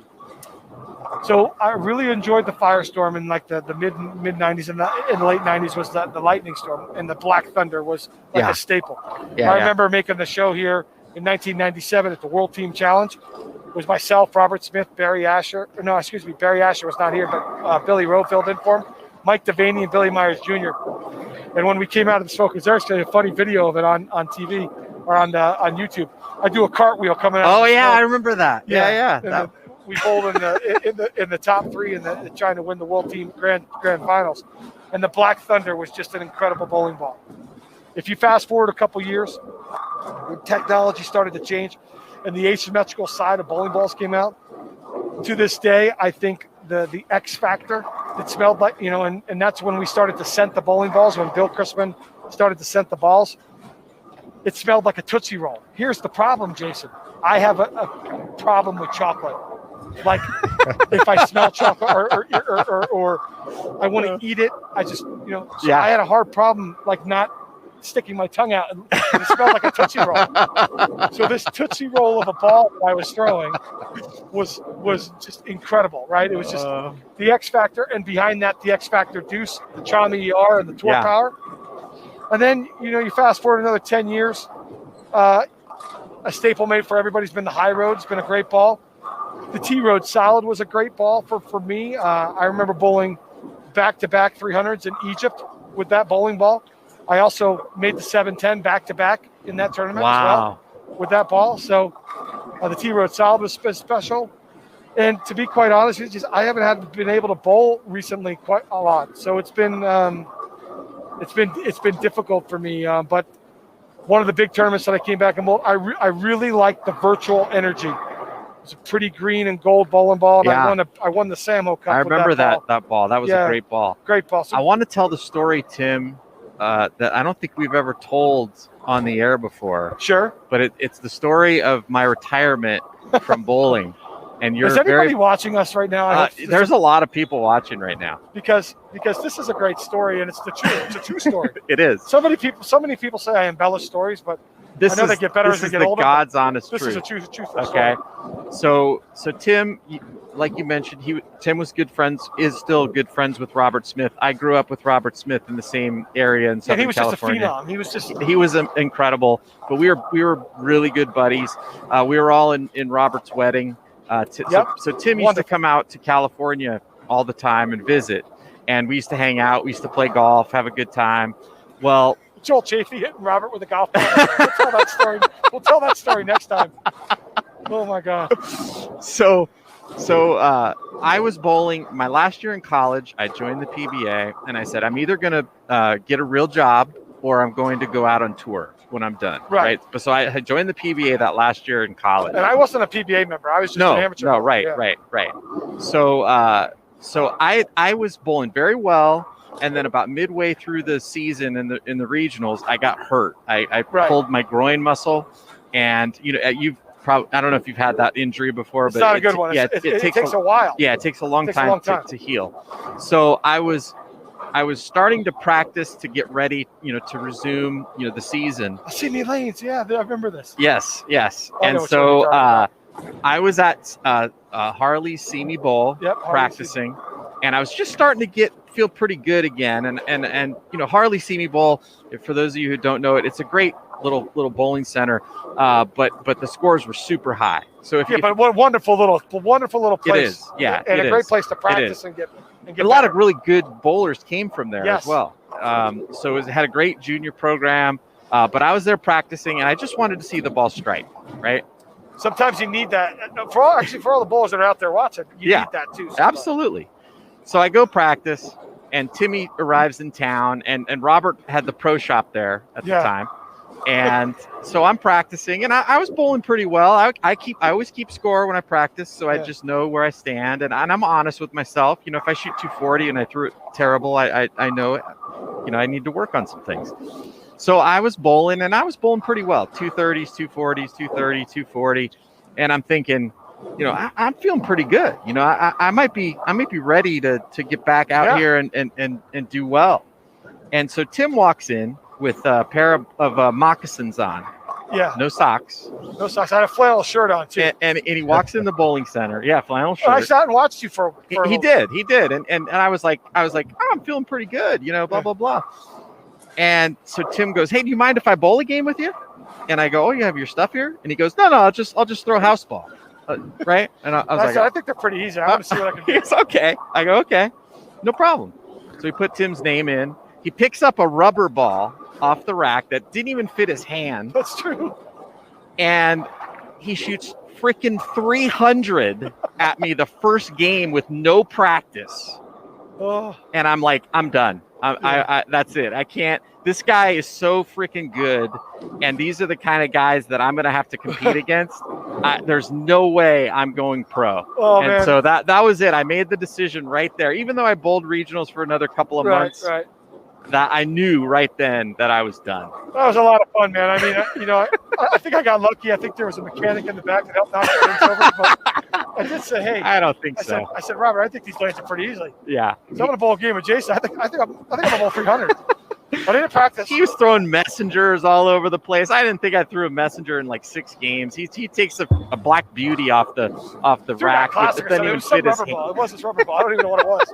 But it was, man, what The good old times when we both had hair. Yeah, that's another story. Yeah. You can tell that story. I don't mind. Yeah, just wonderful times coming out there with Robert. And listen, for everybody out there that knows Robert Smith and I are and you also, but Robert and I are dear friends and have been for decades. He's the reason why I actually ended up going international and then pursued what I pursued. And he actually, when I was fortunate to be inducted into the Hall of Fame at USBC, I thanked him first. He was the first guy, and he came to my induction, which I'm forever thankful for. Bowling with him in that team challenge team with Barry Asher and Mike Devaney and Billy Myers Jr., myself, and Robert. Those were golden times I'll never forget, and just an amazing time. And it made me see things in a different light. And I want everybody to know out there, and I'm going to put it out in the public because you guys may not know, but I bowled last month. I bowled my first major championship in 10 years, which was the Tournament of Champions. And I've obviously battled a lot of injuries and been battling a lot of things that have been against me. But I refuse to feel like this is how my career is supposed to end. And I want to go out on my terms. I'm going to be 50, and I wanted to see, I wanted to see where I stacked up, and I never really got a chance to bowl full time on the PBA tour healthy, which I never will. So I've decided to take it upon myself to try to get in the best possible shape I can for the senior tour. But also I wanted to see if I can, see where I stack up against the kids. And what I realized is that I'm not as far away as I thought. My ball still strikes a lot. My rev rate's still there. And if I can clean some things up, I feel like there's going to be a couple, I can pick and choose some spots where I might be able to sneak one out against them. And from that, our dear friend Robert Smith was at home watching. And, we started, talking like we do. And I told him, I said, listen, Robert, I've been watching these guys for the last 10 years, and that, left to right game is in play. And Robert was one of the best I've ever seen throwing it left to right. Oh, yeah. And absolutely. I was very good going left to right. And I've watched that type of style dominate for quite some time. I said, Robert, I think you could win still, and I think you should try. We talked about some things with his mechanics, because he's always had the hip and back issues. And lo and behold, he said he went out, and I said, "This is, I think, what we need to do." We talked for about an hour and a half on the phone the one day, and he said I inspired him. That watching him kind of gave him the bug, which obviously means a great deal to me because I care about him as my dear friend and a guy that's been so instrumental in my life for so many different reasons. And I just want you guys all to know out there, if we can get it right, I don't think you've heard the last of Robert Smith. I agree. And I know, obviously if Robert hadn't suffered the injuries, he's a first ballot Hall of Famer. Yeah, no doubt about it. Yeah, 7 titles. He's got a major already. He's won this event. Yeah. There's not a lot of people that can say they won the U.S. Open. No, I was there when he did it. Yeah. Missed a 10-pin in the 9th frame, or 4-pin, all 3 in the 10th frame with a firepower off the gutter in Arizona, and forced Norm Duke to strike, and Norm missed. Yeah, and unfortunately, just injuries ended his career prematurely. But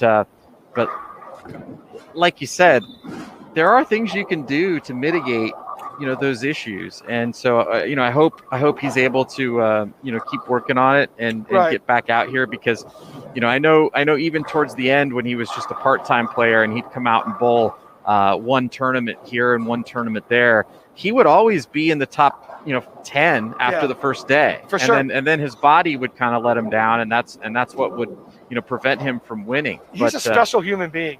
He is one of those rare talents in our sport that has a physical gift that very few have.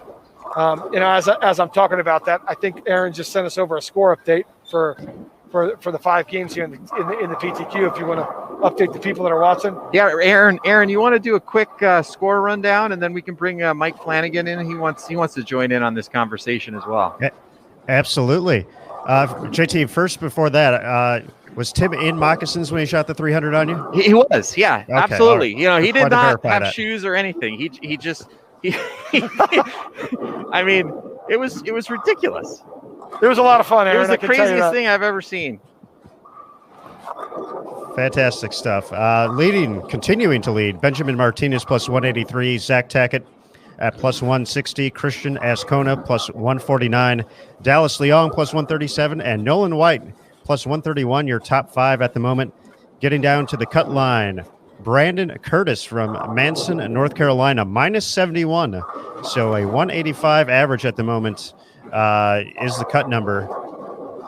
Minus Aaron, 71. Aaron, I got to be honest with you. Can you hear me, Aaron? Can you hear me, Yep. bud? I got to be honest with you. The names you just named, it's not surprising, and I'm going to tell you why. I've talked to some guys as we watch the guys bowling in the TQR, and it feels like they're bowling on a house shot after bowling last week's Masters because it was so difficult. I believe all 5 guys that you just mentioned all bowled last week in the Masters, and it's not surprising to see those 5 names at the top of the leaderboard after going such a grueling event in the 15 games that we just Yeah, bowled. I said the same thing earlier. I mean, I used to bowl the high roller. I'd come home every time after bowling the high roller. I'd shoot 800 the first night of league. Well, that's also because you're great. That's No. that also has something to do with it as well. Well, that's because I'm not using moccasins and a rubber A ball. moccasin, maybe that's the go. Maybe if we get you moccasins and a flannel shirt, we can get you back out in the senior tour here because We'll talk about that in a second. Listen, I just see over here on the scoreboard too, Timmy Foy bowling a great game, and he made a great run last. Just shot 268 here to get to 192 over in Game 6 right there. So I think it's a sign of the times, guys. You know, the bowlers that bowled great last week, are obviously going to be sharp going into this week, going into the U.S. Open. And Tim was in 6th place, just outside the top 5 there. So 3 out of the top 6 actually made match play at the Masters. So, yeah, definitely sharp, definitely ready to go at the U.S. Open. Let's bring in Mike Flanagan to join the party. Michael, hello. Yeah, I'm not going to be here very long, guys. You guys are having an awesome conversation here. I'm back in my hole trying to do some work, and I keep getting pulled out for these 300 games. And It's been pretty rare this week. yeah, I know. I'm not used to it. So Zach Tackett bowls the 300, and then we get a note in our private group chat that says, we got a front 8. So I walk down to Tim Foy, right? And as soon as I walk out, 2 ball reps and a worker here that's a player to be named later says, "Here comes the black cloud," and he's dressed in all black today. black face mask, black everything, right? Black pants, black shoes. I'm like, yeah, here I am, everybody. I don't want to be here as much as you don't want me here, okay? But I'm busy. All right, and it's Sunday night. It's Easter. This is like day 96, whatever. And it's only going to get worse. And I'm like, okay, I'm complaining to myself, but I'm keeping it in my head. And then I walk down, and Tim Foy says to me, he goes, "I can't believe you guys are even covering this tonight. As much as you guys have been working, I'm surprised you didn't take the night off, to get ready for the U.S. Open." I'm like, "Man, that's cool for you to identify that." And he's, we got a rapport. I liked him. And he goes, "You got the camera, huh?" I said, "Yeah, I do. Finish this thing out or whatever, And I go over there. Actually, it was front 8, and I was going to record his 9th. And everybody's looking at me like I'm going to jinx this thing, right? And of course he 10 pins, and I got it on film. And he turns around and he looks right at me and waves, and then he says, "Thanks, Mike. Thanks, Mike." He actually says that to me. So I've determined this is my new thing, and I'm going to get a lot of hate for it. Every time I go down and I film someone on a string and they don't strike, I am going to celebrate it as if I just won the U.S. Open every single time. And Tim, and they're all good sports about it. But I told him, I said, "I win again. I win again, Tim. I got you. You may have beat Belmo in the first round of the Masters, which is cool and all, but I got you right now. So I'm going to try to embrace. I'm embracing the black cloud. I'm enjoying your conversation. I got nothing else for you, but I'm kind of getting tired of this black cloud stuff, and I'm going to go shopping at a thrift store or something and get some new wardrobes." Oh, God, that's funny. We're all black, Mike. I if feel you your look at us. pain, man. I've been the black cloud for a long time. Yeah. Just Got think a if you were the black headset cloud, on. Mike, just think if you were the black cloud with no hair like we have. I know. You'd be Oh, even more miserable. I'm getting there.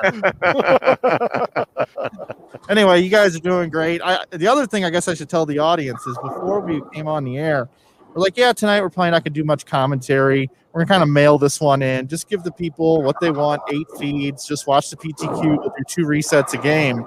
And we haven't shut up since we went on the air. So that's dedication. And I put a note in the memo box that I think Bowl TV needs to go up. We don't need to be running promos. We need to raise the price if we got we need more help. So we'll have like a job posting on bowl.com soon, or whatever you guys use. Indeed, I don't even know if Monster exists anymore. Anyway, I'm out of here. See you later. Thanks, Mike. Nice. The legend. Can you hang out for one more game or? Listen, I'm loving the fact that I'm sitting next to you, buddy. Okay. And no golf balls are flying our way. That is nice, especially if I'm not hitting them. Yeah, that's true. Okay, I'm gonna go change the cameras, and then I'll be right back, and we have more story time with Tim Mack.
All right, players, we begin your next game.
All right, everybody, game 7 underway.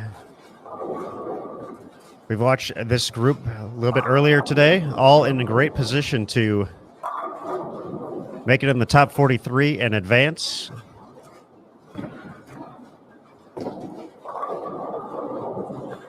Toby Sambueno, Wesley Lowe, Ryan Lakota, and Garrett Andrus. Toby's at plus 18, Wesley plus 48, Ryan at plus 115, and Garrett at plus 73. Just 2 games left to go here at the pre-tournament qualifier at the 2021 U.S. Open from the National Bowling Stadium in Reno, Nevada. My name is Aaron Smith. We'll be joined this week by Matt Cannizzaro, Jason Thomas, and Inside Bowling's Mike Flanagan. With additional support throughout the week, on social media from Kim Richter and Caitlin Nelson. Big thanks to them for all the hard work they've been putting in this week.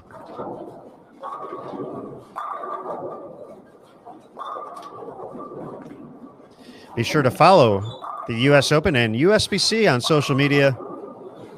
The Sport of Bowling USBC on Facebook, at USBC on Twitter, at US Bowling Congress on Instagram, and on YouTube, Bowl TV. Similar to what you're watching on now, we have a YouTube channel,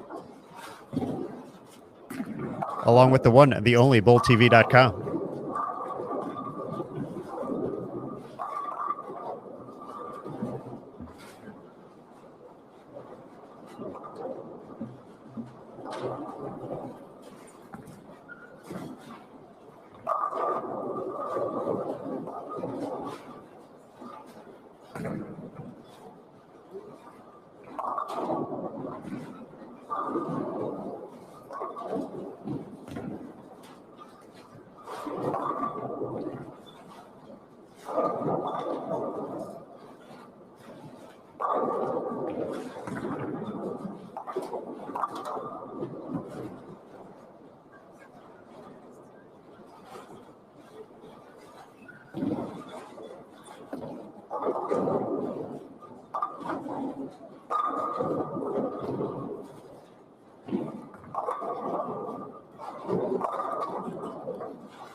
All right, everybody, we are past the halfway point here. Game 7 of 8 of the 2021 pre-tournament qualifier for the U.S. Open. Wesley Lowe with a nice start this game. Getting a little loft action out there. But we're going to throw it to the Bull TV Studio West, where we have Jason Thomas and Timmy Mack, USBC Hall of Famer, joining the broadcast. Hello again, gentlemen. Aaron, what a pleasure. Wish you were here, buddy. Always nice to be on one of these broadcasts. It's been a lot of fun, I got to be honest with you. Especially after a really, really long week at the Masters. And know that if we thought last week was grueling, it's about to get more grueling for us as the representatives in the back. So anytime we get a chance to talk to some of the fans and, have a little bit of a lighter moment, even though I was just down on the lanes with Justin O'Shaughnessy, who's right on the number trying to help him. It's nice to get in here and talk to you guys. So. Hey, Tim, real quick, next time you go talk to Justin, I don't know if you've ever heard us talk about him here on Bold TV, but we call him the principal here. So I need you to call him the principal if you've never done that before. Just randomly out of nowhere. Just be like, hey, yo, the principal, what's up? I may go down there and do that after he just threw a runaway Brooklyn for a 5-bagger. So he might have heard you. I'm not sure, but he may have. Yeah, it's listen, I want to say thanks to you guys. And really thanks to the USBC. Listen, we're in a tough time right now with everything that's going on, and you had a really wonderful chat with my dear friend Chad Murphy, who's done a great job of being with the entire staff of the USBC to put this event together, and all the things that you guys are doing for all the people that listen. They love bowling and miss bowling, and we've been able to give them one of the premier events in bowling with the Masters, and now with the U.S. Open. Here with the qualifier. Boy, if you're a bowling fan, you should be on Bowl TV right now watching, because this is really some great stuff from you guys. So thanks for doing that, guys. Thank you, Tim, for all that you do, sir. Yeah, it's been fun. We've got our own little. We went to the grocery store. We've got food in the back, getting ready for the 16-hour days. There's a lot of bananas in the back there for me. I'll feel like a monk. A monkey or a gorilla swinging from. Some of the stuff in the back there, because I'll be eating so many bananas. I'm a big fruit guy. So, mind you, I might be, wanting to run around like a gorilla in the forest after this week. I can tell you that. So, Tim, we talked about getting yourself back in shape. I know you had a bunch of surgeries and some major issues that you've been able to overcome, which I think is amazing. But you talked about wanting to get in a little better shape. What are you doing, specifically? I know a lot of people don't know this, but, you were an athlete, not just in bowling, but you played football for Penn State. Yeah. So I know training, you were always the guy when you'd come out and visit, we'd all be getting burger and fries and you'd be getting like a grilled chicken, sandwich. And we're like, what are you doing, Tim? Just eat a burger with us. And like, man, I gotta stay in shape. So what do you do, to keep yourself in great shape? And what are you doing right now specifically? Well, listen, as bad as COVID has been for a lot of people, it's been great for me in a lot of instances in my life. First, I have a wonderful wife and daughter who are at home. My daughter's 14, and my wife, we're going on 16 years together, Brenda. I got to see him every single day, and that hasn't happened since we've been married, and that's since I've had my daughter. So that's been a wonderful, wonderful time. Everybody's like, "Oh, you'll never be able to stay home. You're so used to being on the road." Yeah, okay. I'm plenty happy being home with seeing my girls. Has been a wonderful experience. Also, secondly, just looked in the mirror one day, and I just didn't like how I was feeling. I didn't like how I looked, and like anybody else in life, we get a little complacent in some areas, and I got a little laxed in some of my nutrition, and and I was battling with a lot of injuries with my knees and my shoulders, and I just said, you know what, it's time to do something different. So I got with my wife, and we got on a program, and I just decided to change how I eat. And anybody that knows me knows that I don't eat any fried foods, but I eat a lot of sweets. I'm a big candy, chocolate bar guy, and a big ice cream guy. I just decided to change everything, and I stayed at home, and I had all home cooked meals. I really healthy. I had changed my diet, and I lost 37 pounds from April till about the end of September, beginning of October. Gained a couple back, but I've been able to maintain it by proper nutrition and just walking every day. I have 2.5 pounds of titanium in my slide leg in my left leg from my 7th knee surgery. So I'm very limited in what I can do in regards to stuff like running and stuff that I used to do all the time. Yeah. So I get my exercise in different areas. So I do a lot of walking. I do a lot of stuff on the elliptical.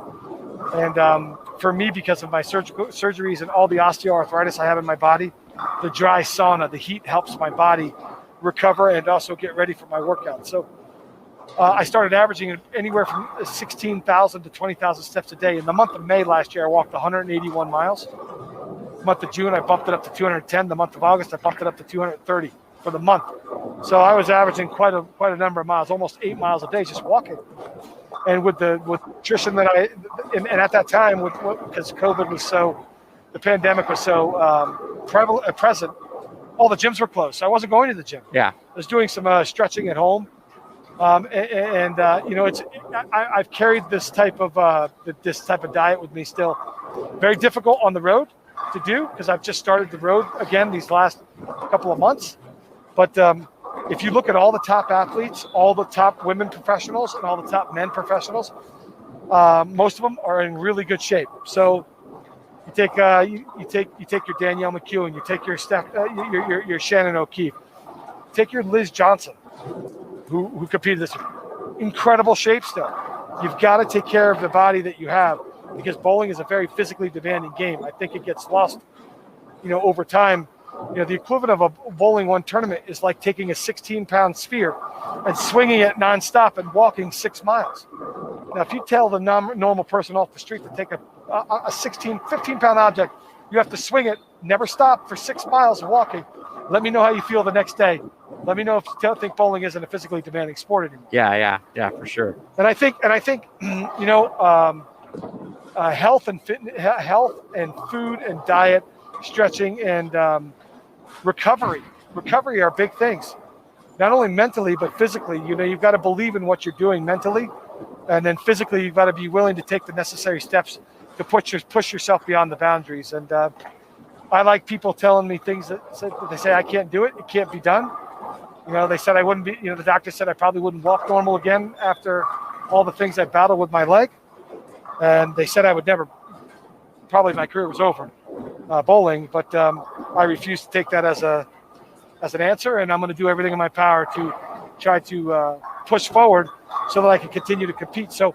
Not only do you have to take care of yourself, Jason, on the nutrition side and being health and physical fitness side, I think mental health is a big thing as well, and I think that gets lost in a lot of the talks that we have with some of the kids that are growing up, but also some of the guys that we have that are bowling in today's day and age. Mental health is very important, and mental strength and being able to overcome adversity. The best ones that do that are also the ones that have the most success. Yeah. And I was fortunate enough to put together your Hall of Fame video for USBC, and I think I made you cry. Yeah. Yeah, I mean, you got me with my daughter. Or my wife. But I don't really.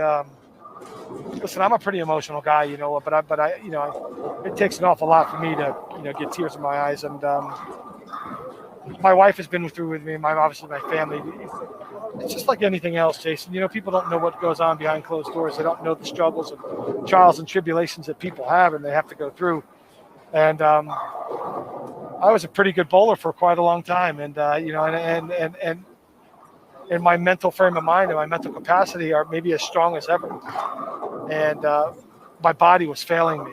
And to watch my body fail me and then find a way to fight back and continue to go over these mountains, I feel like I just kept crawling on the beach on my hands. And my wife was with me there every step of the way. And when you came to my house and filmed that video, I didn't get a chance to see all what my wife said. But when we put the video together, at the induction, and I saw her reaction, I had everything. I had everything to do to not tear up, and my eyes watered up, and I tried to gather myself and gather my thoughts. Anybody that's listening can obviously understand I'm a man of many words. And so if you ever need to break some silence, just call in Tim Mack. I'll come in and help you out. But that was an emotional night, and arguably the best night of my bowling career. And I got to say, Jason, you had a lot, obviously a lot to do with that for me, for putting such a great tribute together. Everybody, at the USBC that had a hand in my opportunity to join one of the most elite places in bowling in our sport. I'm extremely grateful and extremely thankful. And that was an emotional night, no doubt about it. Well, I just had to make you cry once because when you made me cry by throwing that 300 with the Black Beauty at See Me Bowl and put me into wasn't retirement. No tap? It was no tap. I thought it maybe no tap. I'm sure.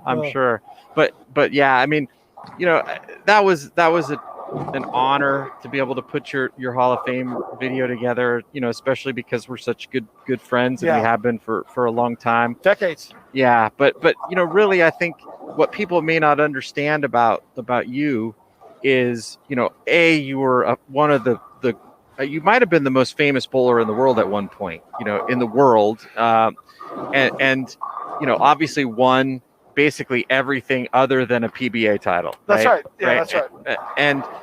And then, the thing that's the most amazing about you is usually when you're out there beating up on people in competitions, you're not a well-liked person. and everywhere you go, people love Tim Mack.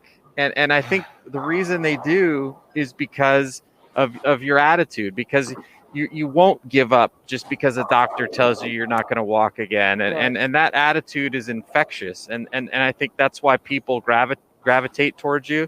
That's why people, love you. And that's why people think you're such an inspiring figure that's worthy of being in the Hall of Fame. So, it was an honor for me to put the video together for you. I'm happy that you're doing well, and I'm really excited to see you, continue your competitive career. Listen, hard to follow up what you just said, and I'm extremely grateful, obviously, for everything. And I'll never quit until I can't do it anymore, until it's physically not possible for me. I refuse to throw in the towel. And I was, as I spoke to you earlier, having the pleasure of talking to my dear friend Chad Murphy, the executive director of USBC. He's on site. He's a bowler, and we spent a lot of time on the lanes together. And we're all in this together, bowling. We're all in this sport together to try to make it better for everybody. And I told him, I said, listen, there's two things. I've got a couple things left on the bucket list. I've been very fortunate and very blessed in my bowling career. I didn't win a PBA title on the national tour here. I didn't bowl in that many either. So I intend to fulfill that, and I think I'm closer to that now than I was before. I didn't realize I was, I could still compete at that level just until this last month. I'll be honest with you. You don't know until you try it. So I now know that I can still, pick and choose it in the right scenario, be able to be competitive. And the other thing, which I haven't had the great opportunity to do, is win a USBC Eagle. I think my dad has a couple Eagles. My late father, he won the 69, I think the 71 all events and the 73 classic team event. When the pros had their own division. He was a wonderful bowler, and he's in a bunch of Hall of Fames himself. So those are the two things really that I really like to do. And every time I'm on the treadmill, or every time I'm in sauna and it's hot, or every time I'm on my walk, or every time I get up in the morning, or I have I eat right. I have those visions in my mind, and I think it's important. I think it's important for people to when the odds are stacked against them, then to never give up, never quit. Don't take no for an answer. The mind is a powerful thing, and I think it's something that's lost today in translation in a lot of different facets, in a lot of different areas. And I think the power of the mind and the power of being positive, the power of trying to make a difference, go a long way. You mentioned earlier, Jason, that I had the wonderful opportunity to play for the greatest team coach in sports history, in Joe Paterno. And he said something to me, and I even said it at my Hall of Fame speech. I learned a great deal there that I took from my football playing days into my bowling days about preparation, about doing things the right way, hard work, about never quitting, never giving up. Even though the odds were stacked against me, I was a 5'9", 190-pound guy. I'm not supposed to play football at Penn State. I'm not supposed to be a walk-on and make the team. But I refused to say no, and refused to tell no for an answer. And I got cut twice, and then I ended up making it and playing, 3 years on the team. He says something to me that I preach not only to to myself, to my family, and to even people that I'm working with. He says, you either get better or you get worse. You never stay the same. Some days you just, aren't great, but you choose to get better or worse. So I try to live my life of trying to get better, a little bit better each day. Maybe it's holding a door for somebody. Maybe it's giving $1 to somebody on the street. Maybe it's, doing that extra rep in the gym, or maybe it's going those extra steps, or going the extra mile, or trying to put your hand out for somebody, or trying to do something for a teammate, or trying to do something. Listen, nobody's perfect. I make mistakes. Everybody makes mistakes. But if effort can never be, never go unnoticed, and put your best effort forward and put your best foot forward and try to get a little bit better every day. And if you do that, and if you live that way, I think you'll be happier in life, and you'll also be. Listen, I don't mean this to be a Tony Robbins speech, but I really feel if you live that way, you'll have a great success in bowling and also in your life as well. Yeah, I agree. Couldn't agree more. Well, we've got one more game, Aaron Smith. I got to get up and change the cameras. You got to work, or? I'm going to go back. This is the last game. I want to make sure our guys are okay, and I actually look forward to during the week to come into the booth. I'll try to sneak in here a couple more times. Yeah, it's been an absolute privilege to be in here with you, buddy. I always enjoy coming in here and talking to you guys. Aaron, thanks for everything you guys are doing, like I said, at Bowl TV. And thanks to everybody at the USBC for giving the bowlers and everybody here in Reno for giving us an opportunity to hold, the 2021 Masters and U.S. Open back-to-back. Appreciate everybody out there, and I look forward to seeing everybody soon that I can't see this week. Thanks, man. It's been Appreciate fun. you, buddy. Yep. Take care, guys. All right, everybody. As JT said, he's going to make those adjustments to the camera in just a quick second. So those are going to pop up here, and we're going to be ready for game number 8. We posted some scores after 6. Tim Foy had moved into the lead after 6 plus 192. Dallas Leong plus 175. Benjamin Martinez plus 170. Nolan White plus 167. And Zach Tackett and Christian Ascona tied at plus 163. The cut was Justin O'Shaughnessy, the principal, with 2 to go at minus 100, a 183.33 average. He was 20 pins ahead of Kyle Rusk at minus 120. And Chris Kelso at minus 132.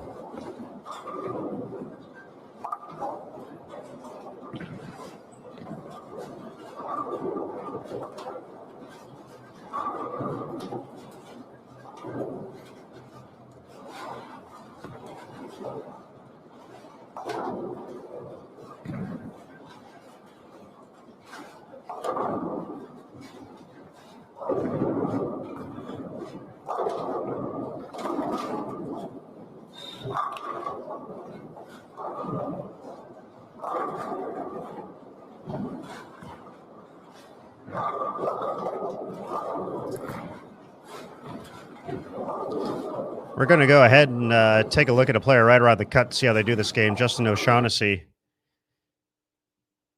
now at minus 91. As soon as we get an update for the next round of scores, we will let you know.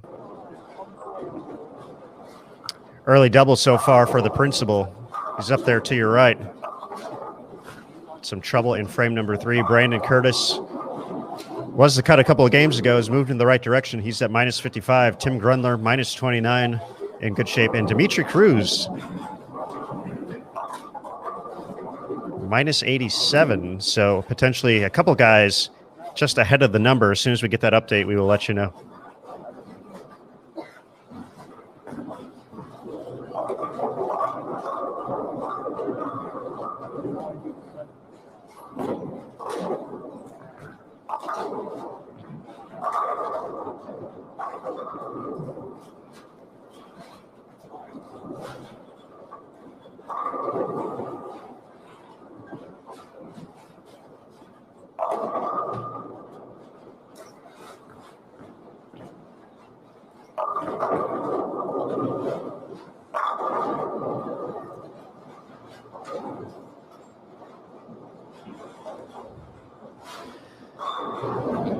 Once again, at the conclusion of this game, 43 competitors.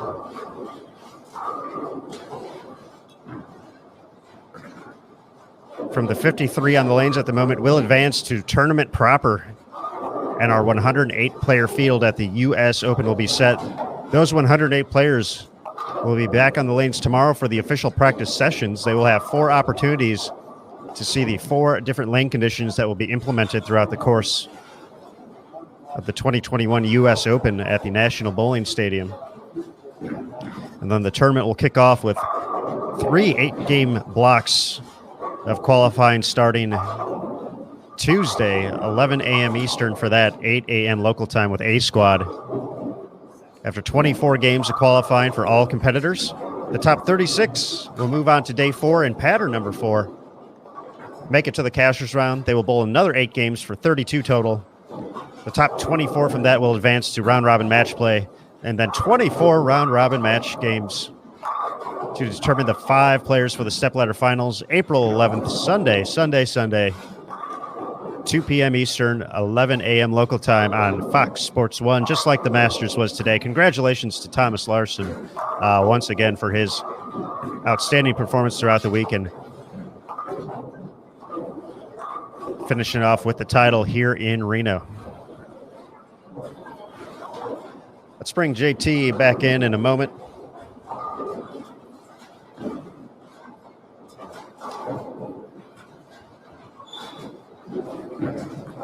So try and take a look and figure out some of the excitement here in this final game.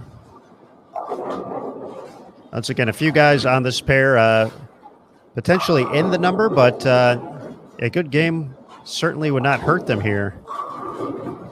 Dimitri Cruz at minus 87, Justin O'Shaughnessy minus 91.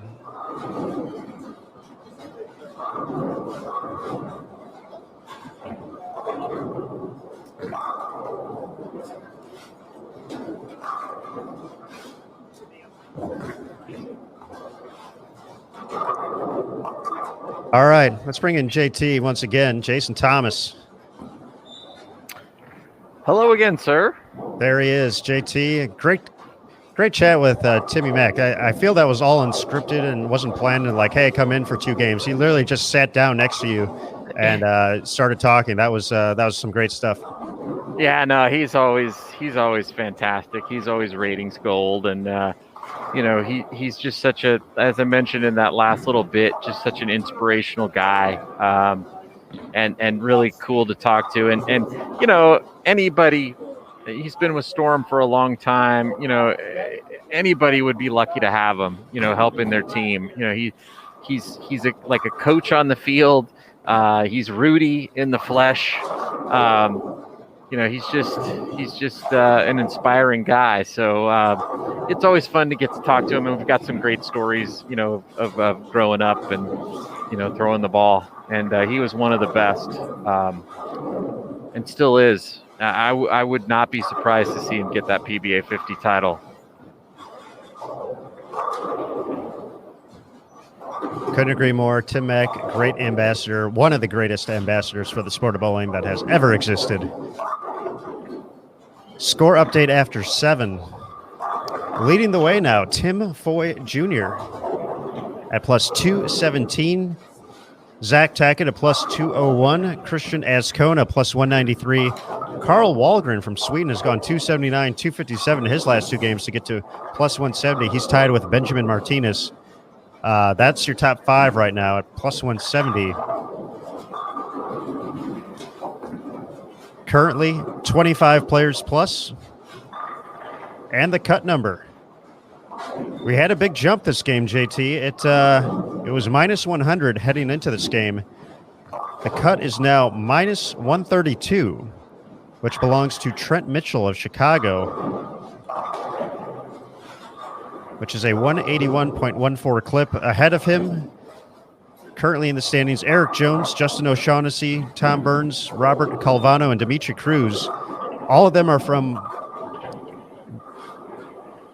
minus 87 to minus 96. So for all those folks right ahead of it, they got about 30 pins to work with. Behind the cut line, a little surprising after his recent success, Chris Kelso at minus 152, 20 pins back of the number heading into this final game. Kyle Rusk, 24 back. Then we got about another 20.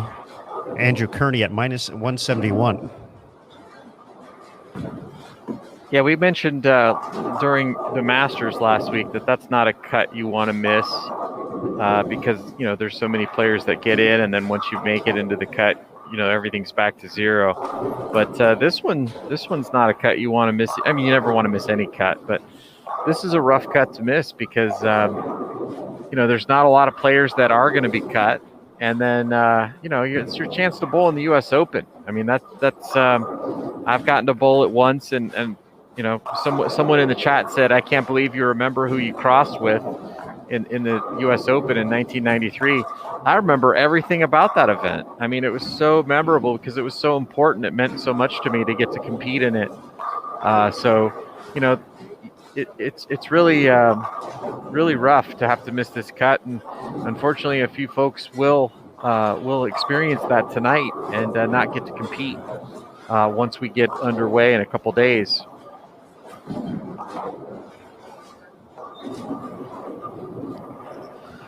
Quick update, our tournament leader Tim Foy, front seven, looking to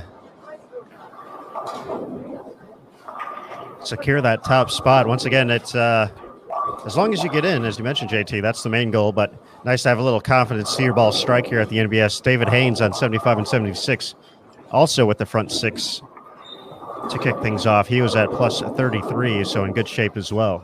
Yeah, I talked to Tim just prior to coming out on the lanes today. I had a really nice conversation with him, and you know, I congratulated him on his bowling this week, and you know, also told him, hey, look, I think you're on the verge of having a breakthrough. He's been a really good bowler for quite some time, and you know, we've seen him take, you know, small steps over the last few years to improve, and I really think that double he threw to beat Jason Belmonte put his confidence through the roof, and kind of we're seeing it manifest itself in just really dominating this PTQ here this evening.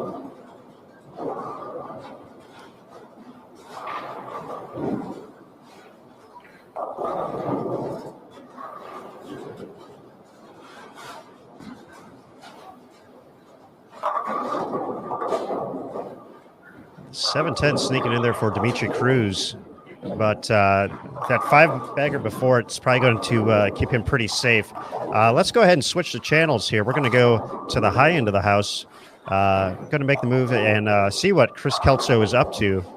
Trent Mitchell off our featured pairs.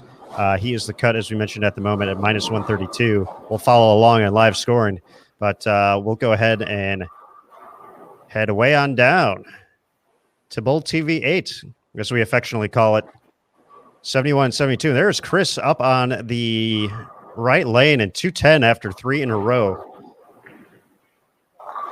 Needing to make up 20 pins once again. For Trent Mitchell, he had an open in the fifth, 87 in the fifth, but he followed it up with a double.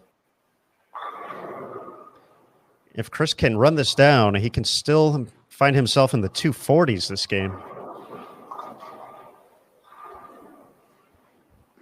Then we'll have to see what Trent and others have in store.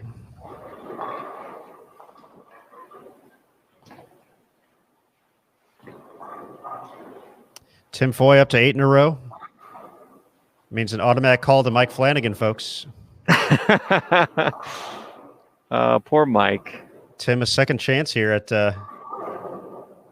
Redemption after having the front 8 a little bit earlier today.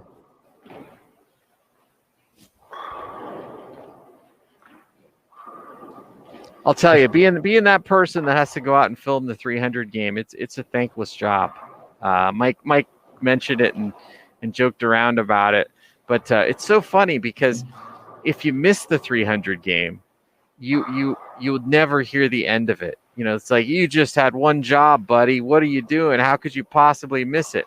But then when you go down on the lanes and set the camera up, nobody wants you down there. It's like, oh, get out of here. You're the black cloud. Blah, blah, blah, blah, blah, blah. And then, so what are you supposed to do?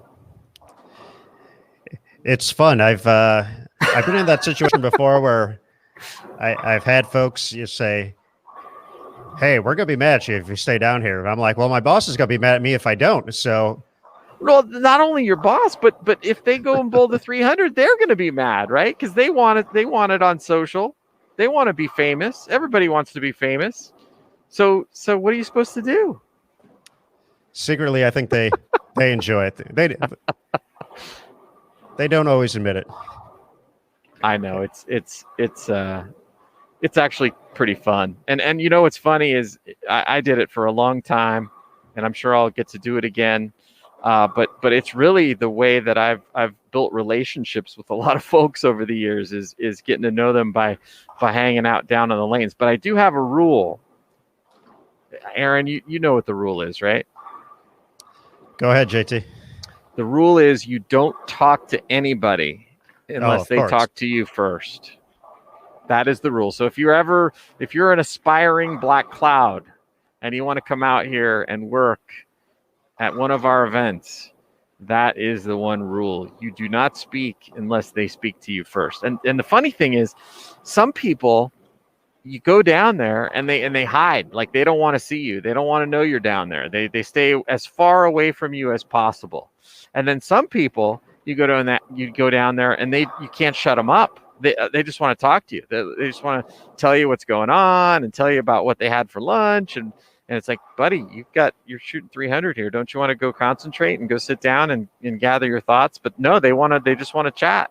So it's just funny to see the different personalities of the people when you go down there with your camera. And you know, it can be kind of intimidating when you walk down there with your camera. So you try to be as incognito as you can. It helps now with the cell phone age as well, where you can just kind of pretend you're lingering in a tournament official and hand out a fine slip or something like that. Tell someone to pick up the pace of play.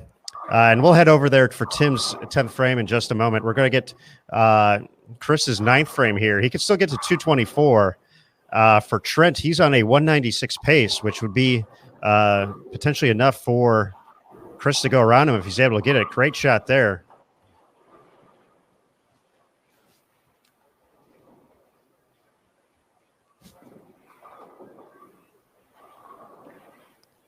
Let's head over there real quick. So he gets ready for frame at number 10.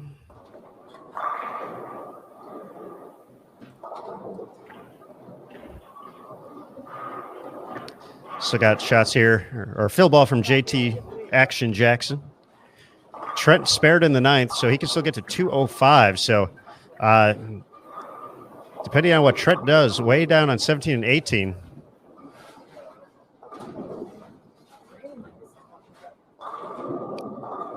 Even if Chris got them all,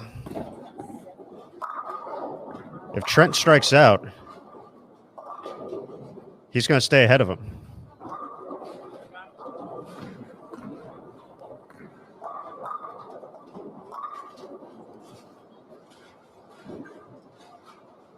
Once again, the official tally will be available. Bowl.com/US Open after we wrap up.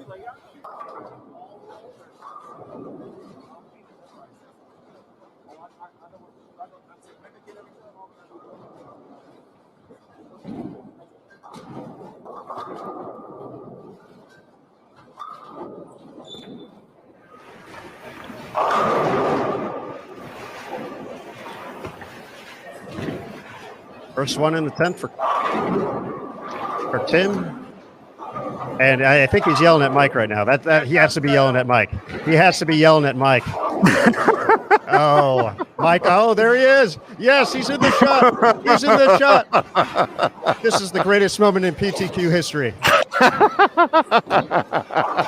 All right. We peaked right there. That was fantastic. Oh, Let's go my back. gosh. Chris is going to be up in a moment. I'm going to clip that and save that for my personal files. Tim Foy's a superstar. Here's Chris, first shot of the 10th. He is not going to get it. That's going to drop his max down to 204. Good count here. First shot from Trent. 9 out would be 183. So still potentially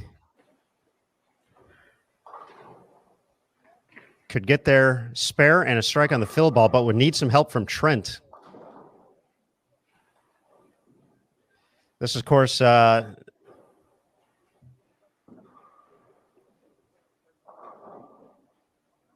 assuming what some other folks are doing as well.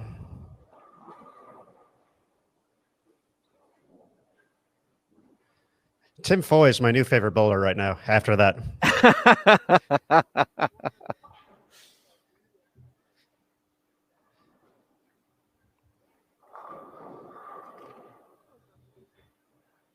All right, so that's the number right there. 203 puts him at 1451. 9 spare strike, or excuse me.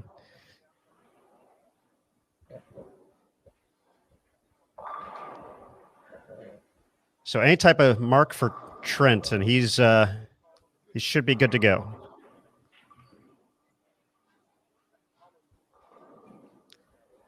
It looks like he got that 9. Once again, all these totals unofficial as we wrap things up here.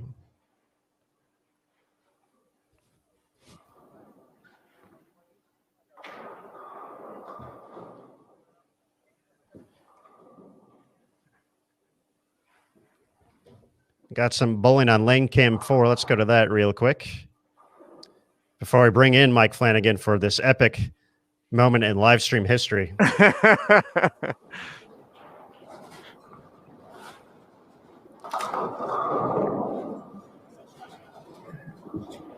Mike, just so you know, you're muted right now before you come in. Please unmute yourself so we can hear about this great moment in PTQ history. Trent did make the spare. He's going to be ahead of Chris as well. Yeah, well, I get my alert again here. Had to go get my victory over Tim Foy Jr. I went down there, and this time I didn't even take my camera. I took my cell phone, and I used my cell phone instead. And Caitlin also is guilty of this. She does all the Instagram stories. So we took this photo right here. I wish it would focus kind of, but that's all of us right there. So, yeah, got another one. Got Tim Foy twice tonight. Mike Flanagan 2, Tim Foy Jr. 0. But he is like one of the coolest dudes because he was actually being so nice to me. And he's like, oh, here comes Mike. And he said he actually wanted to take 0 the last game because he hurts. And if he'd have taken 0, he still would have finished plus 17 and made the cut. So I said, well, if you just keep striking, it's less balls. He's like, yeah, that's what I'm trying to do. But anyway, he's gonna come up here. He actually asked. He's like, hey, you guys gonna want me up there? I'm like, well, yeah. Yeah, if Tim's ready, we'll take him for a quick second. Yeah, it won't be long. He's just gonna hop up here, and but you can ask him two questions. That's all. Michael, though, we went to the screen. We watched Tim's shot. We saw the 10-pin. There he is. All right, Mike, are you my Tim, best friend? There he is. Tim, can you hear us, or no? I'm gonna hand it off. All right. He's always trying to one up me. So you can listen in on this other one. Yeah, I will. Yeah, I'll lower it for you. Yeah, I'm a little short. Vertically challenged. Thank you. Tim, before we get to the great bowling that you put together today, I want to talk about. We went to watch it. We knew what happened after the first time, and we saw you. You left the 10 pin, and you called out Mike instantly. And all of a sudden, we see him streaking across the live stream camera, celebrating, arms up in the air. And talk about the little fun you guys were having there with that at the end after a phenomenal performance on the lanes.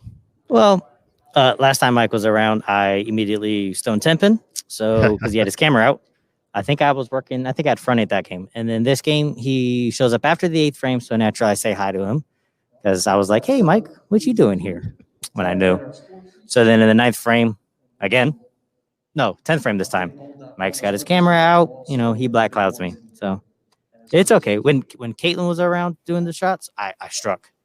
So okay. See, yeah. So Caitlin's not the black cloud. no, she wasn't my black cloud. Every time she was around, I struck this week, whether it was qualifying, match play. So she could be around. I just First don't. person in history that's not a black cloud with a camera around a bowler. She was the first. She's the only one. But Mike, I'm gonna need you to you can hang out in the booth all week or when I'm bowling, please. Tim, we had a conversation before this round about just, how well you bowled at the Masters and how well you've been bowling recently in general, and how your confidence is going up, and how you may be on the verge of a breakthrough out here. Just talk a little bit about, how your recent run of good bowling translated into tonight with the dominant performance you had here at the PTQ. Well, after bowling the Masters and as hard as that pattern was, you almost feel a little sharper, just because, the lanes they're not easy. I think it was like 1.7 to 1, so the ratio's still low. But I was able to find a good look. The scores were higher than I actually thought they were going to be, but a lot of us were able to find something off the gutter. And fourth air used to be my favorite, but I'd much rather play 5, 6, 7 now. So I think it's just the fact of working hard. And then I think the grind of the Masters, and all of us just feel a little sharper right now just because of the Masters. So when you find something that just feels just a tad softer, it's going to magnify it just because we feel sharp. And I think just the good bowling all year is just kind of kicked in too. So I think all that mixed together just made for a good Reno trip so far. I would say so. And Tim, just how's the body feeling after all this games? There's a lot of games at the Masters, 8 today, and heading into the practice session tomorrow, and hopefully another 56 on top of it. How you feeling right now? You could definitely feel the games. The body's fine. I'll be fine for all the games. The thing that hurts the most is my thumb. Actually, not really, but actually, no. The body feels great. You feel it mentally. I slept good last night. I needed a good night's rest. I was mentally tired. And I got knocked out in around 16, so I can only imagine what Thomas Larson and Jesper and all them guys feel, and Sterner. But I knew I needed a good night's rest, and I got it last night. So I'll get another good night's rest, and we'll get back on it tomorrow. All right, Mike. We'll give you the final question here. How many times are you going to prevent Tim from striking moving forward? Every time he's around. Yeah, I don't know. I filmed quite a bit of that Belmo match, and he got a W there. So I kind of feel like I gifted him a win over Jason Belmonte. Yeah. Was it you or was it Lucas? I don't know. It's one of us. We're all in the Hall of Fame, though. I actually don't remember seeing you there for that. You must have hit very well. That might be why you weren't front and center this time. I did. I was blending in with the new National Bowling Stadium. I was wearing teal only. That might be why I didn't see you then. I will say you guys have been a really good sport with me this week. You guys have given me full access, and it makes my job a lot easier and a lot more fun. So thanks for being the person that you are, Tim. Yeah, I appreciate. I enjoy it. It's fun. You gotta enjoy it while at the same time. I dreamed of this as a kid, so I'm kind of living a dream. So I might as well enjoy it while I can. Happy Easter too, buddy. Yeah, you too, buddy. Thank you. All right, Tim, we'll go ahead and let you rest up for practice session tomorrow, but excellent bowling once again. And as Mike said, thanks for being a great sport and helping us out throughout the course this week, giving us this great insight as well. So best of luck the rest of the way out. And hopefully we're talking to you a couple more times before it's all said and done. All right, appreciate it. Thanks, guys. Thanks, Tim. All right. All right. Fun way to end the day. Mike, thanks for making that fun. I'm not going to lie. You got to go back and listen to that 9th frame. Or the first shot of the 10th. I celebrated way harder for your walk-off than I probably should have. But it was, I may have called it, It was the pretty greatest. epic. I may have called it the greatest moment in PTQ history. He did. Did you? I was off to the side. I don't think I was in camera shot. Well, we couldn't see you, but as soon as Tim left the 10 pin and turned around, we see him pointing at you and gesturing at you. And then all of a sudden, as we're celebrating, you slowly walk into the screen, and then all of a sudden we see the arms up and the phone going, and it was phenomenal. But all right, guys, we got 8 more games in the books here, so we are piling up the games here on BowlTV.com. But tomorrow we're going to continue. We're going to watch some practice. That's right, we talking about practice, folks. 4 oil patterns coming out. We're going to have a little podcast just like this. It's going to be a little more fun, a little more laid back. We're going to bring in players. We're going to bring in ball reps. We're going to give some stuff away while we're at it too, and just talk about the challenging patterns for the U.S. Open and getting ready for this next major event here on BowlTV.com, qualifying and match play before getting to FS1 on Sunday. So, guys, before we wrap up and say goodbye to everybody, any final thoughts heading into tournament proper of the U.S. Open? Well, first of all, I just want to say, did we really do everything that happened today? Did we do a pregame show and then watch Thomas Larsson win the Masters and then do a postgame show and then 8 more games to kick off the U.S. Open? Did that all happen today? It did. And you guys didn't mail it in either.